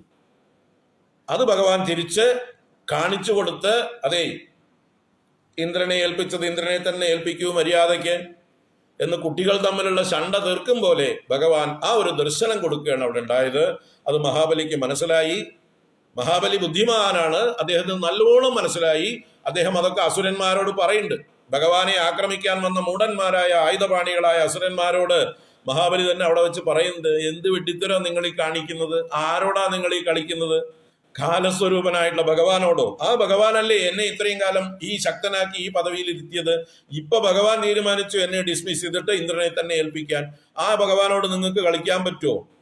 നിങ്ങൾ നിങ്ങളുടെ പണിയും നോക്കി പാതാളത്തിലേക്ക് പോകൂ, പാതാളമാണ് അസുരന്മാരുടെ ലോകം, അവിടേക്ക് പോകൂ എന്ന് തന്റെ ഭൃത്യന്മാരായ അസുരന്മാരെ മുഴുവൻ പാതാളത്തിലേക്ക് അയച്ച്, മഹാബലി പാതാളത്തിലേക്ക് അല്ല പോയത്, അതിൽ നിന്നൊക്കെ എത്രയോ ഔന്നത്യത്തിലുള്ളതായിട്ടുള്ള ഗസ്റ്റ് ഹൗസിലേക്കാണ് പോയത്. അല്ലെ, ഒരു എന്താ പറയുക, ഹോളിഡേ വെക്കേഷൻ ആഘോഷിക്കാൻ എന്നതുപോലെ സുതലം എന്ന ലോകത്ത് ഭോഗങ്ങൾ മാത്രം അനുഭവിച്ചുകൊണ്ട് സുഖമായിട്ട് കഴിയാനാണ് പറഞ്ഞത്. ഒരു വിശ്രമസ്ഥാനമായിരുന്നു സുതലം. ഭഗവാനെ ഭജിച്ചുകൊണ്ട് എല്ലാ ഭോഗങ്ങളും സ്വർഗിഭി പ്രാർത്ഥിതം, സ്വർഗവാസികൾ പോലും ആഗ്രഹിക്കുന്ന ഭോഗങ്ങൾ ഉള്ളതായിട്ടുള്ള ആ സുതലത്തിലേക്കാണ് ഭഗവാൻ മഹാബലിയെ യാത്രയാക്കിയത്. സ്വയം താനും അവിടുത്തെ കാവൽക്കാരനായിട്ട് ഇപ്പോഴും നിൽപ്പുണ്ട്. ആ സുതലത്തിൽ പിന്നീട് ത്രേതായുഗത്തിൽ രാവണൻ ആക്രമിക്കാൻ ചെന്നപ്പോൾ രാവണനെ ഭഗവാൻ ഗത കൊണ്ടെടുത്തൊരു ഏറെറിഞ്ഞ കഥയുണ്ട്. രാവണ ദിഗ്വിജയം കഥ വായിച്ചു നോക്കുക. അപ്പൊ രാവണൻ ലോകത്തോട് പറഞ്ഞു, ഞാൻ എല്ലായിടത്തും ജയിച്ചു എന്ന് നുണ പറഞ്ഞു. വാസ്തവത്തിൽ സുതലം ജയിച്ചിട്ടില്ല. രാവണൻ 3 തോറ്റത്. അത് ഈ മഹാബലിയുടെ സുതലത്തിലും, അത് ഭഗവാൻ വിഷ്ണു തന്നെ കഥ കൊണ്ട് എറിഞ്ഞതുകൊണ്ടും, കാർത്തവീര്യാർജുനന്റെ അടുത്തും ബാലിയുടെ അടുത്തും 3 രാവണൻ തോറ്റ കഥയുണ്ട്. പക്ഷെ ആരോടും പറഞ്ഞില്ല, സൈലന്റ് ആക്കി വെച്ചു. നമ്മുടെ രാഷ്ട്രീയക്കാരെ പോലെ താൻ എല്ലാ ദിക്കും ജയിച്ച കേമനാണ്, ദിഗ്വിജയം നടത്തിയവനാണെന്ന് പറഞ്ഞ് ഘോഷിച്ചു. വാസ്തവത്തിൽ പരാജിതനാണ്, 3 പരാജിതനാണ് രാവണൻ. അപ്പൊ അതിലൊന്ന് സുതലമാണ്. അത് ഭാഗവതം പഞ്ചമസ്കന്ധത്തിലും പറയുന്നുണ്ട്. ഓരോരോ ലോകങ്ങളെക്കുറിച്ച് 14 ലോകങ്ങളെക്കുറിച്ചും വർണ്ണിക്കുമ്പോൾ അവിടെ സുതലത്തിൽ മഹാബലി ഇന്നും ഇരിക്കുന്നു. അവിടെ ഭഗവാൻ പാർഷദനായി നിൽക്കുന്നു, കാവൽക്കാരനായി ഗദാപാണിയായി നിൽക്കുന്നു. അവിടേക്ക് രാവണൻ വന്നപ്പോ ഭഗവാൻ ഗദ കൊണ്ടെടുത്ത് എറിഞ്ഞു എന്നത് പഞ്ചമസ്കന്ധത്തിലുണ്ട്. ഇതൊക്കെ ഓരോ പദവും ഭാഗവതത്തിലെ സൂക്ഷ്മമായിട്ട് വായിച്ച് അതിന്റെ അർത്ഥം നല്ലതുപോലെ മനനം ചെയ്താൽ മാത്രമേ എന്താണ് ഭാഗവതത്തിൽ പറഞ്ഞിരിക്കുന്ന ഭഗവാന്റെ കഥ, മഹാബലിയുടെ കഥ, ഇതൊക്കെ അറിയുള്ളൂ. ഇത് മൂഢജനങ്ങള് ആരെങ്കിലും പറഞ്ഞ എന്തെങ്കിലും വിഡ്ഢിത്തരങ്ങൾ പറഞ്ഞാൽ ഒക്കെ കേട്ടിട്ട് പോകും. എന്ത് ചെയ്യാൻ പറ്റും? സംസ്കൃതം അറിയില്ല. അപ്പൊ നമുക്ക് ചിന്തിക്കണം. അത് നമുക്ക് ചിങ്ങമാസത്തിൽ ചിന്തിക്കാം. ഈ കഥകളൊക്കെ എങ്ങനെയാണ് കാണേണ്ടതെന്ന്, ഏത് രീതിയിലാണ് അതിൻ്റെ ഉള്ളിലേക്ക് നോക്കേണ്ടതെന്ന്. ഇന്നത്തെ പല സപ്താഹങ്ങളും വെറും പ്രഹസനങ്ങളായി, യഥാർത്ഥ കഥ പറയാതെ, ഭഗവാന്റെ മഹിമയെ പറയാതെ, ആചാര്യന്മാരെന്ന് പറയുന്ന മൂഢന്മാര് പലരും, മുറി വൈദ്യന്മാര്, അവിടുന്ന് ഇവിടുന്നൊക്കെ കുറച്ചൊക്കെ കേട്ട് കഴിയുമ്പോഴേക്കും സ്വയം ആചാര്യന്മാരായി കഴിഞ്ഞ് ഭാഗവതവുമായിട്ട് വിൽക്കാൻ ഇറങ്ങും. എന്നിട്ട് വലിയ ഉത്സവമായിട്ട് കാശുണ്ടാക്കി പങ്കിട്ട് ഞങ്ങൾക്ക് ഇത്ര, നിങ്ങൾക്ക് ഇത്ര, സംഘാടകരായിട്ടുള്ള കമ്മിറ്റിക്ക് ഇത്ര, ആചാര്യനായിട്ടുള്ള ഞങ്ങൾക്ക് ഇത്ര എന്ന് പറഞ്ഞ് പങ്കും വെച്ച് പോകുന്നതായിട്ടുള്ള ആളുകൾ ധാരാളം ഉണ്ടെന്ന്. സപ്താഹം വെറും ഒരു പ്രഹസനമായിട്ട്, യഥാർത്ഥത്തിൽ ഭഗവാന്റെ മഹിമ പറയാനാണ് ഭാഗവത സപ്താഹം നടത്തേണ്ടത്. അതിനു പകരം ഭഗവാനെ യഥാർത്ഥത്തിൽ അറിയാതെ നിന്ദിച്ചുകൊണ്ട് പലതും പറയുന്ന മൂഢജനങ്ങളെ നമ്മൾ നിത്യവും കാണുന്നുണ്ട്. ഇപ്പോൾ പല വലിയ വലിയ ആൾക്കാർ, ലോക പ്രശസ്ത ഭാഗവത ആചാര്യന്മാരുടെയൊക്കെ ഭാഗവത പ്രഭാഷണങ്ങൾ യൂട്യൂബിലുണ്ട്. കേൾക്കുമ്പോൾ നമുക്ക് എവിടേക്കാ ദേഷ്യം വരണമെന്ന് അറിയില്ല. കാരണം അത്ര വിഡ്ഢിത്തരങ്ങളാണ് പറഞ്ഞു വെച്ചിരിക്കുന്നത്. ഭഗവാനെ കുറിച്ച് നിന്ദാപരമായിട്ടുള്ള പല പ്രസ്താവനകളും അവരുടെ ഭാഗത്തുനിന്ന് വരുന്നു. ഒരിക്കലും അങ്ങനെയൊന്നും പറയാൻ പാടില്ലാത്തതാണ്. കാരണം അത് ഭഗവാനെ അറിഞ്ഞാൽ അത് പറയാൻ പറ്റില്ല. അപ്പോൾ കാരുണ്യമൂർത്തിയായിട്ടുള്ള ഭഗവാന്റെ ഒരു ലീലയാണ് വാമനാവതാര ലീല. ത്രിവിക്രമനായി ലോകം മുഴുവൻ തന്നിലാണെന്നുള്ള വിശ്വരൂപം ദർശനം മഹാബലിക്ക് കാണിച്ചു കൊടുത്ത് മഹാബലിയുടെ അജ്ഞാനത്തെ നീക്കി അഹങ്കാരത്തെ ഇല്ലായ്മ ചെയ്ത കഥയാണ് വാമനാവതാര കഥ. അപ്പോ നഗവിദ് അനുജ എന്നുള്ള കഥയിലൂടെ ഒരുപാട് കാര്യങ്ങൾ നമ്മൾ ഗ്രഹിക്കണം.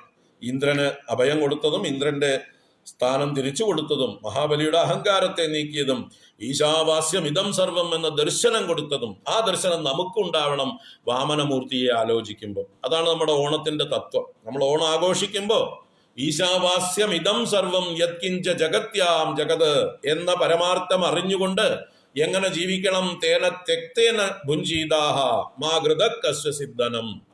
നമ്മുടെ കയ്യിലുള്ളതൊക്കെ മറ്റുള്ളവർക്ക് പങ്കിട്ട് കൊടുത്തുകൊണ്ട് ജീവിക്കലാണ് ഓണത്തിന്റെ സന്ദേശം. ആ പങ്കിട്ട് കൊടുക്കലാണ്. അത് എപ്പോഴേ സാധിക്കുള്ളൂ എല്ലാം പങ്കിട്ട് കൊടുക്കാൻ? ഈശാവാസ്യം ഇതം സർവം എന്ന അറിവുണ്ടാകുമ്പോഴാണ്. ആ ദർശനം ഓർമ്മിപ്പിക്കുന്ന ദിവസമാണ് ഓണമായിട്ട്, വാമന ജയന്തിയായിട്ട് നമ്മൾ ആഘോഷിക്കേണ്ടത്. അല്ലാതെ മഹാബലിയുടെ ആഗമനമേ അല്ല ഓണം. മഹാബലി കേരളം കണ്ടിട്ട് പോലുമില്ല. കേരളത്തിലേക്ക് വരണമെന്ന് ഇന്ന് വരെ അങ്ങേരെ ആവശ്യപ്പെട്ടിട്ടില്ല. ഇനി അഥവാ ഇന്നിപ്പോ കേരളത്തെ കണ്ട വരണ്ടെന്നും പറയും. കഥ വായിക്കും നിങ്ങൾ. മഹാബലി ഉള്ളപ്പോ കേരളം ഇല്ല. പരശുരാമനല്ലേ കേരളം ഉണ്ടാക്കിയത്. ഇങ്ങനെ പല കാര്യങ്ങളും ചിന്തിക്കാത്ത മൂഢന്മാര് ആരെങ്കിലും എന്തെങ്കിലും വിഡ്ഢിത്തരങ്ങൾ പറഞ്ഞാൽ അതിനെ വെള്ളം തൊടാതെ തൊണ്ട തൊടാതെ വിഴുങ്ങുന്ന വിഡ്ഢികള്. ചിന്തിക്കുക. തൽക്കാലം 2 നാമം ഇവിടെ നിൽക്കട്ടെ. ഉദ്ധൃത നഗഭിധനുജ ധനുജ കുലാമിത്ര മിത്ര ശശി ദൃഷ്ടേ ദൃഷ്ടേ ഭവതി പ്രഭവതി ന ഭവതി കിം ഭവതി രസ്കാരഃ. നാളെ ഒന്നുകൂടെ ഒന്ന് കണ്ടിട്ട് രണ്ട് നാമങ്ങൾ പറയാനുണ്ട്. അത് കഴിഞ്ഞിട്ട് നമുക്ക് അടുത്ത ശ്ലോകത്തിലേക്ക് പോകാം. തൽക്കാലം വളരെയധികം സമയം എടുത്തു. കാരണം 2 വലിയ കഥകളുടെ സൂചനകൾ തരാൻ വേണ്ടിയിട്ടായിരുന്നു.